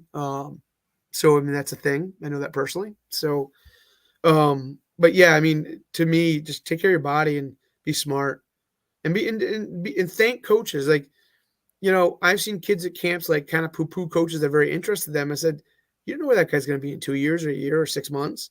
That guy could be at Bama. And that's like a thing. I've known guys have gone to Bama and be a coach. And now that person's at UT as a OC and associate coach. And he originally years ago is from Jersey. So, I mean, it's interesting to see guys jump around, how fast they climb the ladder. But and you so don't know who that coach is too, Ryan. Like you don't know who the coach, just because you may see him dressed a little, think he's a dingy, oh, that ain't a coach, but you're really disrespecting the coach of Michigan or something. I'll tell you what, people had never met like the head coach at BC, Halfley.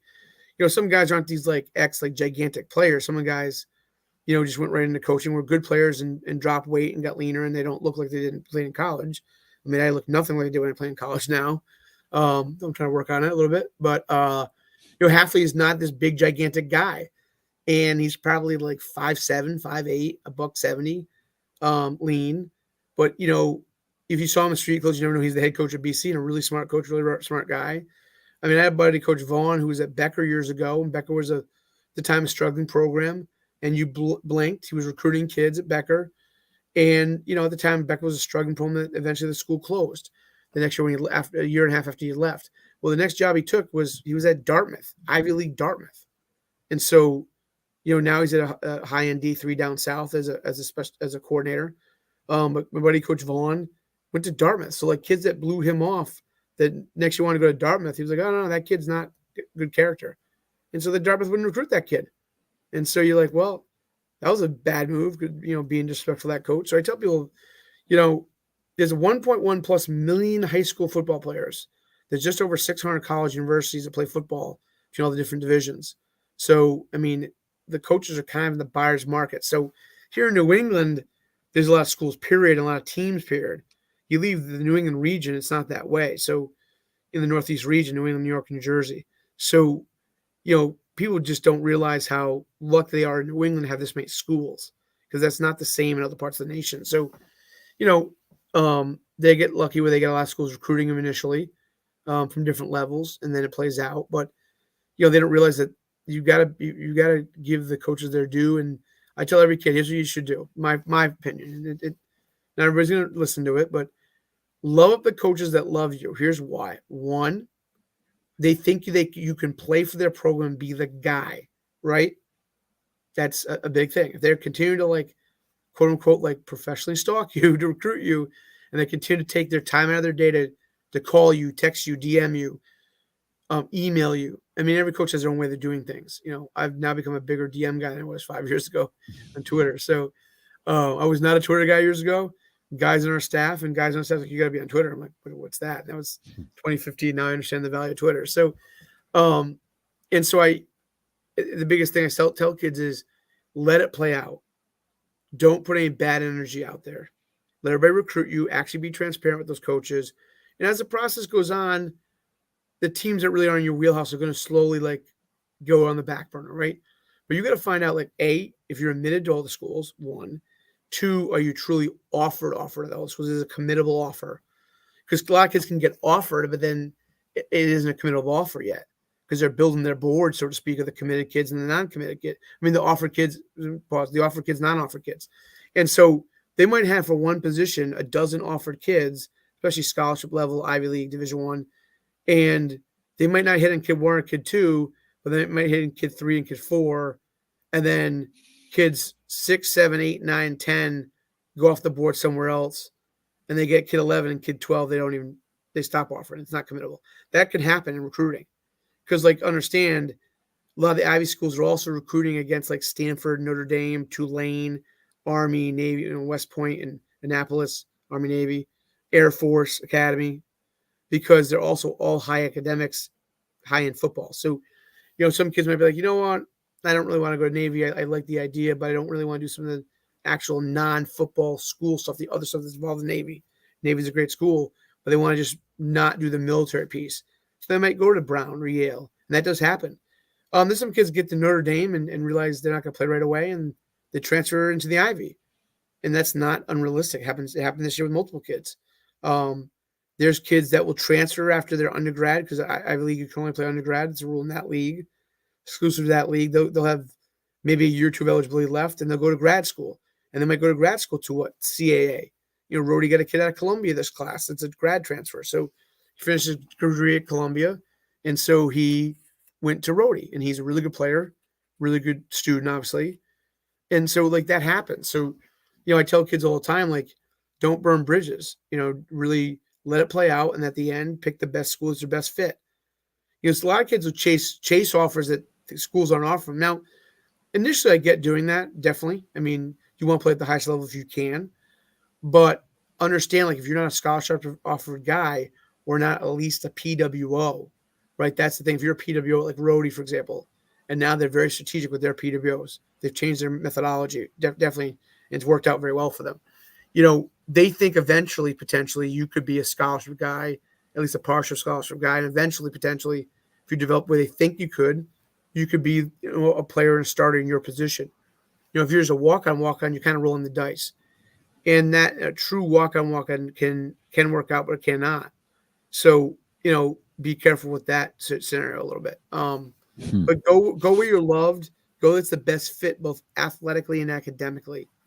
You got to go to school that you feel at home with, both with the coaches in the school. You got to see yourself out at every day. It's going to fit your academic needs. It might have to even fit your financial needs. I mean, not every kid can pay $80,000 a year to go to some schools. And there's schools that cost that out there. Not that many people do pay that dollar amount, but that is a potential based on your financial situation, your family, and your grades. Your grades can garner a lot of academic and merit money. That really plays into schools. The better your GPA, the more schools that can recruit you. That's a fact. Obviously, the better athletic you are, the bigger the pool of schools you have options of. So obviously, there's two side-by-side parallel things that help you. I mean, there's a reason the Ivy League had the banding system. The banding system has to do with need and grades. So mainly grades. So and that was explained that by both Coach Edwards and Coach Rizzoni and Coach Perry. And then a friend of mine, Coach Dot, who was at UConn, who's not at Yale, explained some of that stuff to me over the years. Even before he was in the Ivy League, because he knew the system. And I have other friends in the Ivy League that have reached out to that further explain how that works. So it's really eye-opening because people that know how that works, nuts and bolts, it blew my mind. I was like, that's crazy. That's a lot of other evaluation that we don't even do because they have their limited slots in each band. So, like, that's really – and the NASCAC does their own version of that. So, small Ivies, and they're D3 and also a good league. So, I mean, for me, it's I tell kids, don't burn bridges. Love up coaches that love you because it's definitely a real option, and, understand, like, if you go really far from home, I mean, there's a kid from Rhode Island going to California, Joey Shadow, Coach Shadow's son, and we recruited him, and he's heading to a JUCO out there, and a good player, and kudos to them. He's trying to get to UCLA as a transfer, and I think he potentially could do it if he puts in the work and has the right health and be lucky and does the right things, and hopefully it works out for the kid. It's not easy to go play at UCLA down the road. So he's trying, and I give him all the credit in the world. Not easy to do. Yeah. I seen on Facebook he's down there now. His father, him and his dad went down there together. It looked nice. Coach Shaw's a good friend of mine. He's a good guy. When you get to know him, you really like him, and he's got a good personality. He's a hot ticket. So, yeah, I mean, that's got to be tough. I mean, as a parent, having your kid go across the country to the Los Angeles region or outside the Los Angeles region, where the JUCO is, that's a big city. Oh yeah, definitely expensive place to live too. Expensive. There's a lot of people from all over the planet there. I call it a transient city in the sense that like there's people from all over the world in LA. It's kind of like New York City. So in a way, so I mean, it's eye opening. There's a lot of opportunity for kids out there in college football if they're willing to do the work and both academically, athletically, and how you carry yourself. I mean, EJ Perry, the quarterback from Brown, he was at BC. Felt it wasn't a good fit for him academically, and he was pushing to be the guy there, and he transfers to Brown and lights it up like a Christmas tree and killed it in the combine, killed it at mini camp for the Jaguars and still with the Jaguars. And, and when he was at the combine, the one thing he did, and he wasn't doing it to show off or anything, there was trash all over the field from like people leaving cups and like paper and stuff. And he literally walked around, I guess it was on video, and I couldn't believe this, but I talked to his uncle at Brown Camp. His uncle's the head coach at Brown, and I talked to his dad, who's a coach from Andover, Mass. And like, yeah, this is a real thing. He's just how EJ is. He's a real good person. And a lot of coaches look at that and go, we like good character. We like loyal kids are going to be loyal to the program or the franchise, so to speak, and that goes a long way. An NFL team that brings you in and gives you a contract, they're spending a lot of money and a lot of opportunity to that one person. I only get a lot of 53 guys in the active roster and only a handful of guys in the practice roster. So like that's a big decision to go, we're going to pick this one guy. Because if they pick 2 or 3 wrong and then do it ever again in the next 2 or 3 years, it can really hurt the franchise, and they all could get fired because they're not winning games now. So same thing with football in college. So we get a little bit more leeway as far as a bigger roster and that stuff. But you could still make some bad decisions that could really hurt your chemistry roster. And, and you're stuck with that gentleman for a little while until you decide to get him out of the program. So, guys do a lot of due diligence on kids. I've seen kids have offers galore and then suddenly 2 months later have nothing, not even D3, and not even some JUCOs. And so when you see that, it's just not good. I caution parents, be appreciative of the college coaches talking to you. You should demand a good situation for your kid, demand a good education for your kid, and demand the kid get treated well. That's definite because everybody's kids want them getting treated well, coached up, good education. I totally understand that. And I'm a parent, so I get it. But at the same token, understand, like, the college coach says, hey, we envision him at this. They don't envision him usually as that to be like Johnny Holdebag to sit on the bench for 4 years. They envision him to progress to eventually be that as a producer. But it's a long road to get to that utopian end. There's a lot of things that has to happen. The kid has to work hard in the system. The kid has to buy into being a team player. The kid has to buy into being now being developed because he's now a college player, not a high school player anymore. And there's some differences for sure. And then understand college is going to be harder in a lot of different facets you never thought of. College is going to be harder because of class. Class is harder. College is going to be harder because you're not walking down the same halls, going from just class to class to class. You might have an hour in between each class. You might have lesser classes one day than another day. So there's a lot of flexibility, but there's also a lot more responsibility. And so, you're in the dorm rooms at night and people down the hall want to play PlayStation all night or, Call of Duty or all these crazy games kids play that cannot play. Trust me, I can't play those games. I'm not very good at them. So, but that's a kid thing kids do now. They do gaming. And so, it's to have the balance of I need to do class. I need to do football related stuff. I need to do, my laundry even. We wash their athletic laundry and athletics as part of a nice perk that we have for practice and game gear for the kids. But their personal stuff, their jeans, the stuff they wear non-football, non-training, is what they have to wash on their own. And for a place like our place, we have free laundry, which I'm very jealous. When I was in college, I had to hunt down for quarters every day at Salve. And these kids don't have to do that. I'm like, oh, must be nice. So you get delivery and everything over there. There's an app they can put on their phone the school has so it can track how much time is left on that one laundry machine. Is that crazy? Oh Mike? my goodness, like, man. It's like I had to keep running up and down stairs at Carey Mansion. Is it done yet? Nope. Like, then bored, like people like stop it. Like that was like how those washing machines were back in the 90s. So and all these schools have the same stuff, most of them. So, it's not like it's like just utopian to us. Like I'm sure Brown has it, other schools have it. So, Rhodey has it. So, I mean, it's just these schools have changed. And so, but like, and things have changed for college kids. There's way more factors of stuff. I mean, we got to worry about at any school, no matter what it is, the potential kids doing bad things. I mean, you recruit them, great character kids, but no one's perfect and they can do things that are not good. And that could lead them to being, exiled from the roster and potentially NCAA ineligible. And they can't, and when you're NCAA ineligible, you can't transfer anywhere. You're basically a man without an island. That's never good. You have to sit out for a while. Depending on what the infraction is. So, as his coach, like you never want that for a kid. That's never good for a kid. No, definitely not. So, for us, I mean, these kids have so many external factors they have to worry about as a college athlete, and now we have a lot of mental health stuff coming up, and that's tough. I feel for these kids because at the end of the day, they got a lot of stress on them, and it's not just a Division I. I mean, Division I obviously is very stressful because now it's even more media exposure and even more heightened stuff.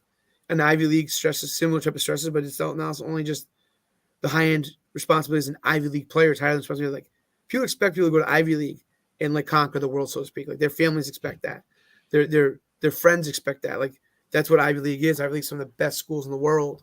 And so like there's a lot of stress and pressure on the kids playing. It's like, hey, you got to go out there and like play like a god. Then you have to go out there and like get all A's in these crazy hard classes, and then you have to do everything else, and then like be a kid. It's like, well, there's not a lot of time to be a kid, unfortunately. And so, that's the biggest thing about college football: the time management, the time needed to be good, to do it right. Is it takes a lot of your time. It's a big commitment. It's very different than high school. Not that high school is not a commitment, because it is, definitely. A lot of kids can't play high school football. And so as you climb the ladder of athletics, I tell people the road doesn't get easier. And there's not – now it gets easier from reps and doing. And I have a philosophy I tell the freshmen coming in. It's a marathon, not a sprint. What I mean by that is the path is much longer than you think. But if you keep the course, like you can't just sprint 1 year and then like walk the rest of it. You follow me? Because then they stop developing. You have to have a certain pace, certain tempo to what you're doing. And hopefully over time you gain your wind and start to accelerate the tempo as you go up the ladder over the 4 years of college football. And the guys that lock in are extremely successful. One of our players on our roster, for example, is a prime example of that, JP Mason. JP Mason is the toughest 180-something pound kid on the planet. You see him in street clothes, you'd never know he hits like that. You never know he just has this knack to get to the football. Like he's just got this relentless level of effort and like desire that's just like, if you could bottle it up, I think he could like win anything. And so when he came in as a freshman, he was definitely talented, came from a great program at Bishop Hendricken, but it was an easy year one for him. And he wasn't starting right away. He played specials and had and he was on offense behind some great talented kids on offense. And, he was kind of frustrated. And he was thinking about putting himself in the portal and doing reset. And luckily we had great conversations with him that led to him being what he is now. He's a captain. He has a bowl championship ring. His junior year was 9-2 season, made all conference for the second year in a row.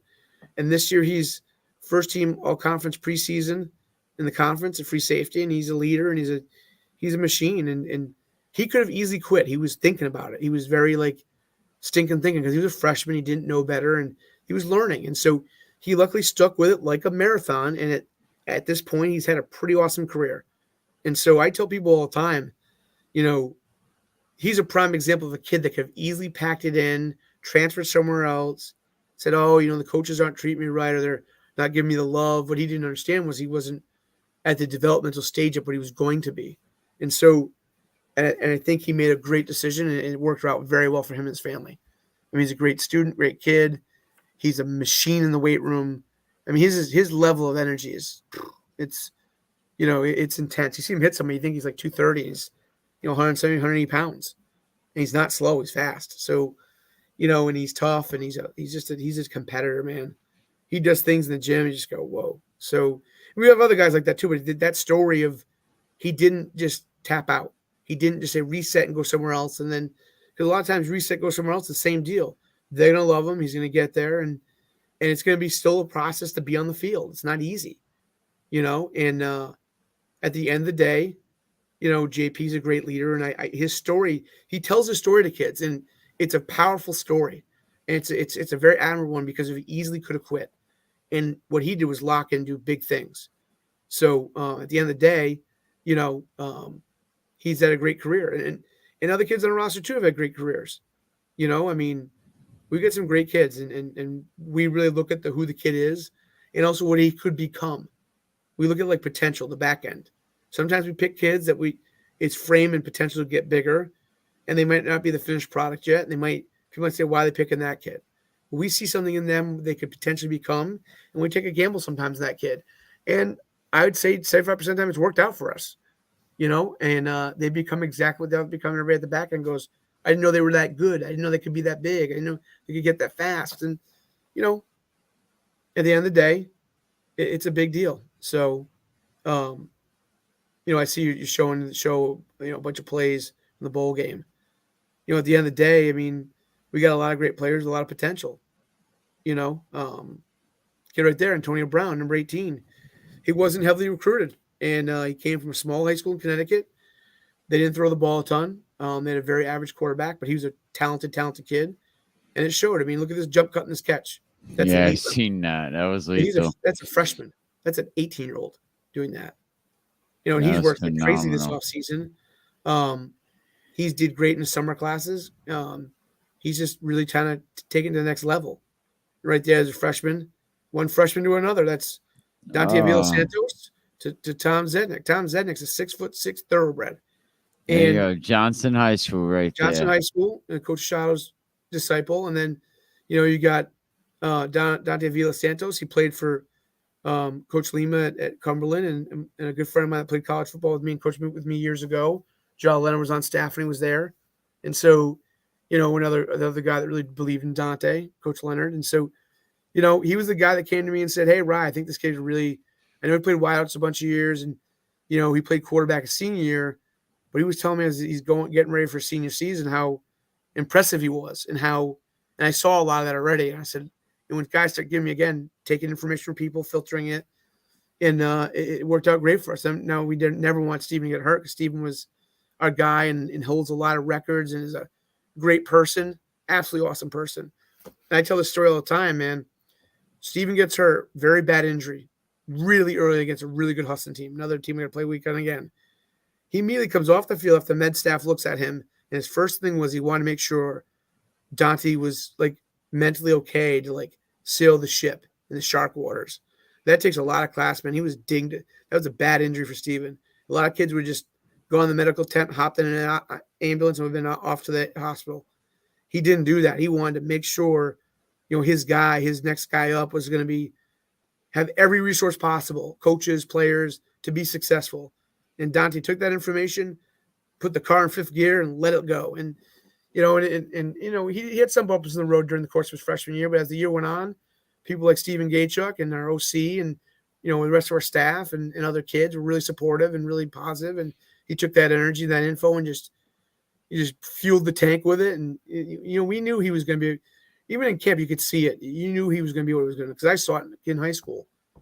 And I think the way he had his high school career actually helped him be even better in college. He played two positions of high school at a high level, not easy to do, and gets to college, and he's a very athletic quarterback that can throw. He's got a great arm. You see what his arm is right now. The videos coming out from his training are just lights out good. And he's training with a company called M2, and the company M2 is one of the premier companies here in New England. The quarterback guys out there, it's like guys like Kyle Rowley. He's a quarterback coach. Guy we're working with, Todd Kruger, quarterback coach. A lot of success. M2, a bunch of the new young bucks, I call them. They're really, really good.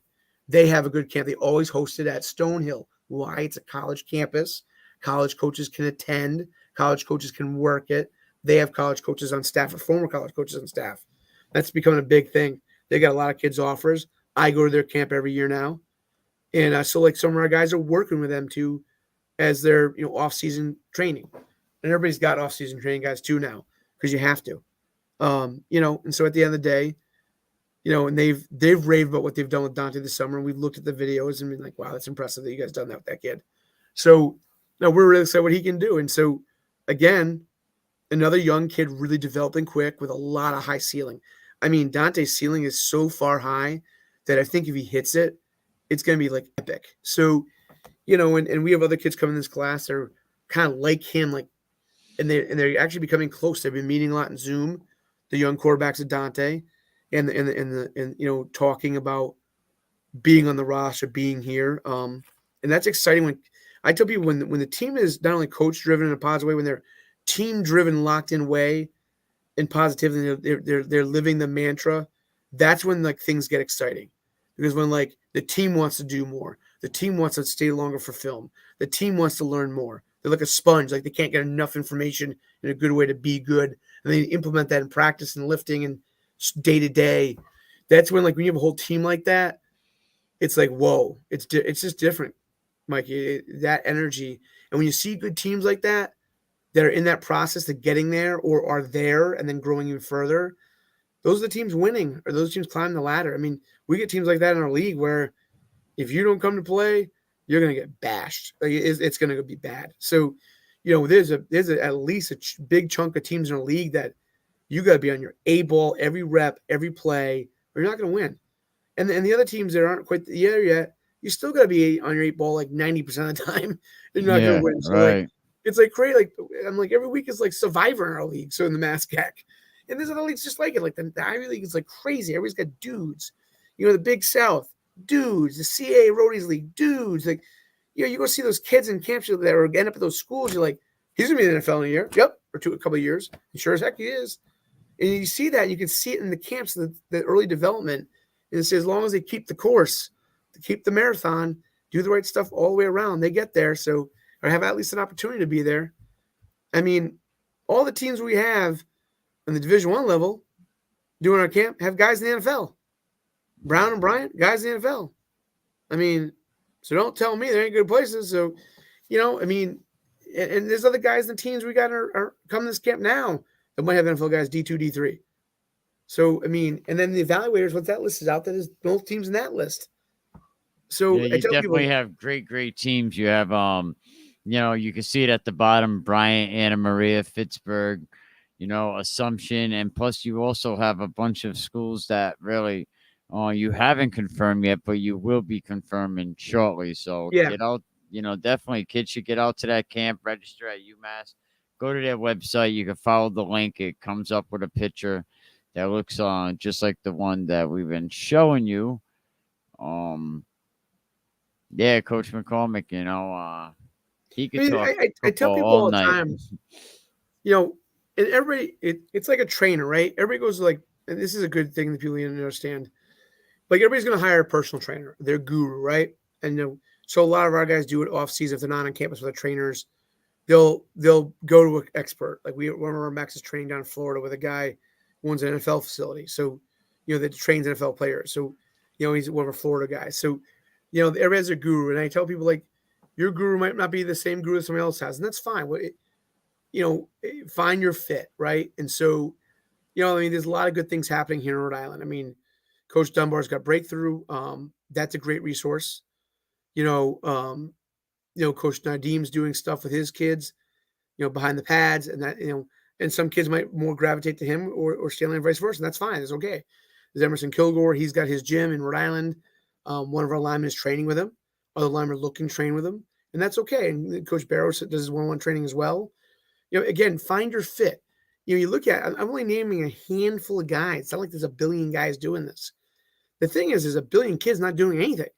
And so then they roll out a ball and play in camp and they get hurt and they're not there to their pinnacle. They're not to their ceiling. And because they're not developing, they're not training enough. They're not doing enough.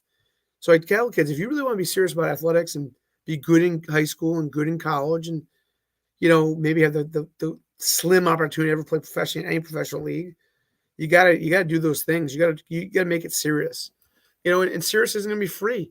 These guys, it's their time. I tell people all the time is your most valuable thing. It's not money. I'm telling you, it's time. Can never get back. And so, when people say, why do you go to all these camps? I say, because I see the value in it. And so, these guys, the training kids, they care about the kids. Now, one guy can say this guy's better, that guy better, and that's fine. That's their opinion. But I tell people, these guys are taking their personal time, even if they get paid or not, and that's their decision. Because I don't know what their overhead is. You never know what somebody's bills are, right? So at the end of the day, they're all trying to help kids, and that's great. I just get concerned with some people that don't have a lot of experience, and there's people out there that do this, and it's very discerning to me. I don't think I know it all because I don't, but I go learn from really good people. But there's some people out there that will badmouth somebody like me that's done in my past or each year. I mean, one summer I did 61 D1 camps in 80 days from May on. Like, that's kind of, my wife thought I was crazy, 2019. So, but she was all on board. And so was my family. So, and I got to learn a lot. And so when people say, badmouth college coaches, like, oh, I know more, and they've never done the things we've done. I'm not saying we know more, but like, we're not clueless. I mean, we're trying to get better. And like, so we've had guys badmouth this camp we're doing now. Oh, you don't need to go to that camp. Like, you're telling me Brown and Bryant and all these other places don't know anything? Like, come on. You tell me, Westfield and Bridgewater and Anna Maria, who's the best team in the ECFC, that don't know anything. Come on. Like, stop. Like, I mean, and the other teams we're gonna announce soon. It's good people doing good things for kids. And so, I mean, again, I'm not saying they shouldn't go to St. A's camp, and kids that want to go to that camp, that's fine. It's also good coaches. It's whatever your fit is for camps even, but definitely go to multiple camps. Definitely do multiple camps. That's a definite. Don't do like one or two and that's it. Because like, that's not going to, you don't just go to like 2 trade shows a year and don't do marketing the rest of the year. You're marketing yourself. The product is the kid. The product's the family with the kid. And I tell families also, be positive, be appreciative. Sometimes the offers don't come day one. Sometimes they come near the end, and that's okay. It doesn't mean your kid's not a good football player. It doesn't mean they didn't want him. It's a process. It's a lot of check the boxes, and I mean, Tom Brady's a prime example. They tried to place him like 3 times at Michigan as a starter, and that was the thing in the draft where he fell. It was like, well, he didn't run a good 40. He doesn't look like this crazy athletic part. And every year Michigan was trying to put another guy out there instead of him. And that guy would go in games, dig a hole, and Brady would dig him out of it. So, every year they kept trying to replace Brady, but at the end of the day, he was resilient, and that's why he's good. And so I tell people, like, it's a process. Let it play out, and you're going to – usually if you do the right things, you're going to end up where you should end up. But there's a lot of kids to choose from. So get out to this camp, the July 23rd, Saturday. The only camp you should be at on July 23rd. All these schools that are going to be there, Coach McCormack, Coach Edwards. Well, Coach, anything else? No, not really. I mean, about it. Just get out to the camp. Yeah, I appreciate you having me on the show, Mikey. And a lot of the D1 guys right now couldn't come to the show. They're mega busy. I mean, I'm busy, but those guys, it's like they don't sleep. It's like nuts. There's never enough hours in the day, and they just keep going. Loyal. You're a loyal friend. Shout out to you. Shout out to everything you're doing. Get out to that UMass Dartmouth camp. Go on their website. If you're gonna register that day, get there early. 12 o'clock, I think I seen was registration. If you are gonna, noon registration. So get there early. Get in the right parking lot. Find the football program. So, Mikey, before we close, what I ask kids to do if they can is pre-register. Here's why. I don't want a kid to show up and it's already sold out. That'd be tough for a kid. I mean, that would kind of stink. We're going to Friday to let people know if it sells out beforehand, but some people might not, it might be Friday afternoon. It might be Friday night. It may not sell out. We might have like 3 spots left, that type of thing. So if they can pre-register, it's not going to be a difference in price. It's going to be the same price if you do it online or if you pre-register now, or if you do it Saturday at 11:59 a.m. So I mean, private pre-register because A, it makes it easier for us to understand who's coming on the back end of late registrations, and B, we want to know who's coming. And we're more than half full already. I can tell you that already. And that was at like 1 o'clock, and there's been more that signed up since then. I've checked it. It was like going crazy. So I was like, oh, well, there's people signing up like every hour. So literally, and multiple people. So literally, it's a good opportunity to get on people's radars, and it's good. It's a good camp. if there's a lot of places to go out to grab a bite to eat for mom and dad during registration. They just want to drop the kid off. And Dartmouth, we have Route 6 right there, right off campus. It's like a mile off campus, and there's a billion restaurants. There's a mall there. Horseneck Beach is like 6 miles away. It's one of the nicest beaches before you hit the Cape. And we're close to everything. We're half an hour from Providence. We're an hour from Boston. We're 2 hours from 2 hours 15 minutes from Hartford. We're not crazy far from anything, and we're literally right off the highway. So I love that play. And we got tons of parking. So so it's not an issue with parking. A lot of space. We have over 700 acres on our campus, so a lot of it's not. Or they can check out the food court, which is amazing. It is pretty good. So yeah, UMass Dartmouth, check it out. Even if you want to come up, check out the bring your kid to the camp, check out something, what they have going on in the freshman obviously food court. Siblings that aren't in high school, that aren't registered. So you got to be in high school. You got to be a class of 23, 24, 25, 26. The only way a portal kid or a college kid can attend this camp, they must be in the portal and show their documentation, or we can't let them in the camp. It's not allowed to. It's an NCAA violation. We will not do it. Prep school kids are reclassing or doing a PG year, have to show that documentation, like prove that they're going to blah for a PG year. And that, because then they'd be a second graduating year for class 23 would be their PG year. But other than that, we can't touch transfer unless they're in the portal. Can't even talk to them. And that's a big compliance issue. So I ask people, don't try to do that because we're going to catch it. I mean, we've already flagged stuff already if you're trying to do that. So, because you got to follow the rules. Unfortunately, that's just how life is. And there's a lot of the portal right now is kind of like the Wild Wild West once you're in it. But you got to follow that rule. We wouldn't like it done to us. Somebody's trying to legally steal a player, and we wouldn't do it to somebody else. This is not right. So there's a lot of kids out there. It's a big ocean. So, we can always pull up the anchor and go somewhere else and recruit somewhere else and find kids. There's a lot of kids. Do it right, man. I get emails all day long. I get Twitter DMs all day long, and I'm usually pretty good about responding very quickly. I don't know how I find the hours of the day, but I do. So, because I would not want that done to me or my kid. So, right. My middle daughter, Kelsey's going to be a college athlete. She's already in the recruiting process for her sports. Luckily, I have a lot of experience dealing with it. And I have a lot of friends that don't coach football, that coach other athletics. I met in passing at visiting at schools. I talk to them, say hi to them. Next thing you know, they follow me on Twitter and become friendly. And, they might have a friend's kid that's a football player, and I might have a friend's kid that's a hockey player or a lacrosse player or a soccer player or a basketball player. So the college athletic arena is even a big network, At the end of the day, we want all our own teams to win in our house at UMass, and Brown's the same way. Bryant, Rhodey, the same way. Salve, my alma, same way. Like, everybody wants their guys to win. It's always good, positive stuff. So, it's everybody wants everybody to win at their home place. It's always good. It's nice to go to another game. Women's basketball, it's packed.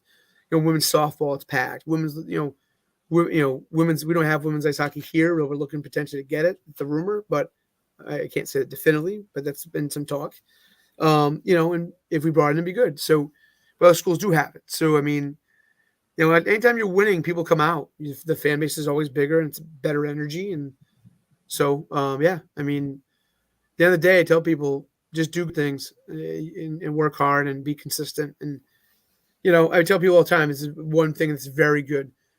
Whatever your 40 is, that's verified at multiple camps, the fastest number, put that on your Twitter. Don't put a number that you never ran at a verified camp, because here's the problem. It's data. If you have 10 camps you went to, and 5 of them you ran between a 4.6 and 4.65, and 4 of them you ran in the 4.5s, and at one camp you may have run like a high 4.4, but you don't ever run that number again, right? They're going to look at like the median. It's statistics 101. They're going to look at the true mean of what your numbers are, right? Now, if you start to hit that number consistently going forward, then yes, that's your number, obviously.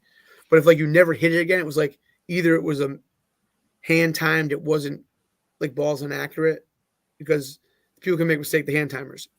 That's why at our camp we're gonna have multiple hand timers, so that it's going to be verified. So we're going to have kids don't run more than 140. If any kid runs a really, really fast 40, we're going to a sub 4.5. We're gonna let them have a third one, because like there's probably going to be less than 24 kids running that. And if there's more than that, then we just did the best job recruiting the right kids for a camp. But That'd be crazy if we did that, but it's possible. It happens. So, I mean, I've seen a kid run a 4.33 at a camp, and that was like watching a blur. I mean, that's true 4.33 is like mind blowing in person. So very fast. That's like very that's fast. high end NFL speed. So when you see that in person, it's like it's literally like the person's an alien. You don't see it very often. It's like, oh, that's an alien. So I'm joking, obviously, but that's like the analogy. It's like this person's so unique that you just go, that's not human. When you see the 4.5s and 4.4s, and those are really fast. Like you run a 4.5 and 4.4, you're moving. Oh yeah, definitely. I mean, even a 4.6, like from like 4.67 down is not slow. This guy's run that in the NFL play, in skill positions. You see a lineman run a sub-5, that's moving for a big guy. Like they're moving. A 5.1 is not bad for a lineman. 5.2 is not horrible for a lineman if they're big. If they're like 6'5", 300 pounds. Then you see kids come to camps run like 6s and 7s. I've seen it. And you go, ooh, you need to work on your cardio, you need to get out there and do, You feel bad for kids struggling to run a 40 because they don't run it. They don't train it. You should be running like 1 billion 40s a day as a lineman, but like you should work on it a couple times a week and like build it into your repertoire of cardio to like rep reality. So I tell every kid when you go to a camp too, finish on a test. There's a lot of kids who go to camp and pull up and slow down before they hit the finish mark of 40. I tell kids, run it like you're running a 50. What that means is like at 45, you might start to motor down a little bit. You know what I'm saying? You want to be accelerating through the test point, the 40-yard dash line. That's where the clock's going to turn off and stop. So, same thing with like a broad jump or vertical jump. You want to be as explosive as possible, give as much effort to have the best numbers because that's your true ability, not something less. If somebody says, oh, we're only going to grade you out at work as like a 10's perfection as far as quality employee. We're just going to grade you out as like a 5 because you don't try every day. But you really could be a 10, right? And that's the difference of getting paid money.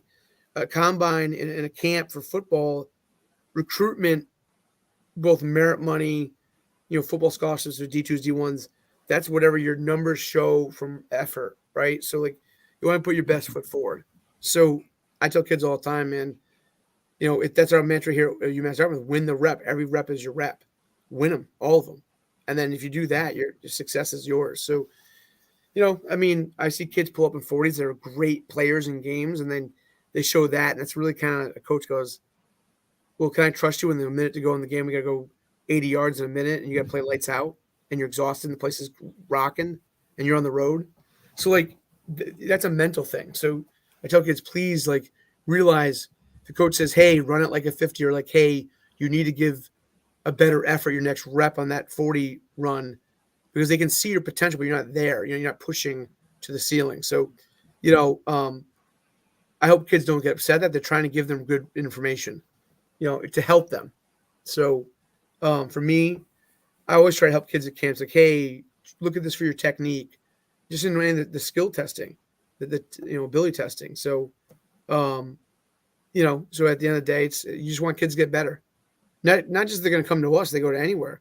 Because nothing's better than quality football continuing to get better at all levels. Because, it's fun to coach that. It's fun. Like, the Bridgewater game, I think, probably took years off my life.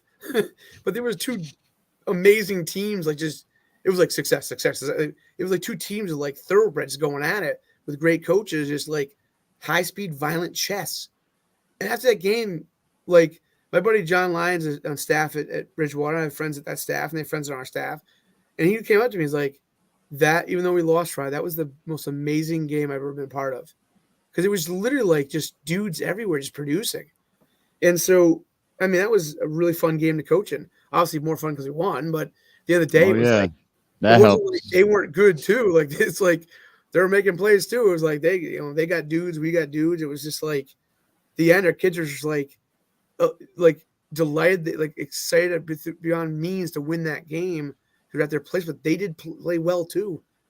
They were one play away from beating us, and we were only one play away from winning it. So it's like, I mean, those two teams, if they played postseason next week, like, because we played lights out going the rest of the year.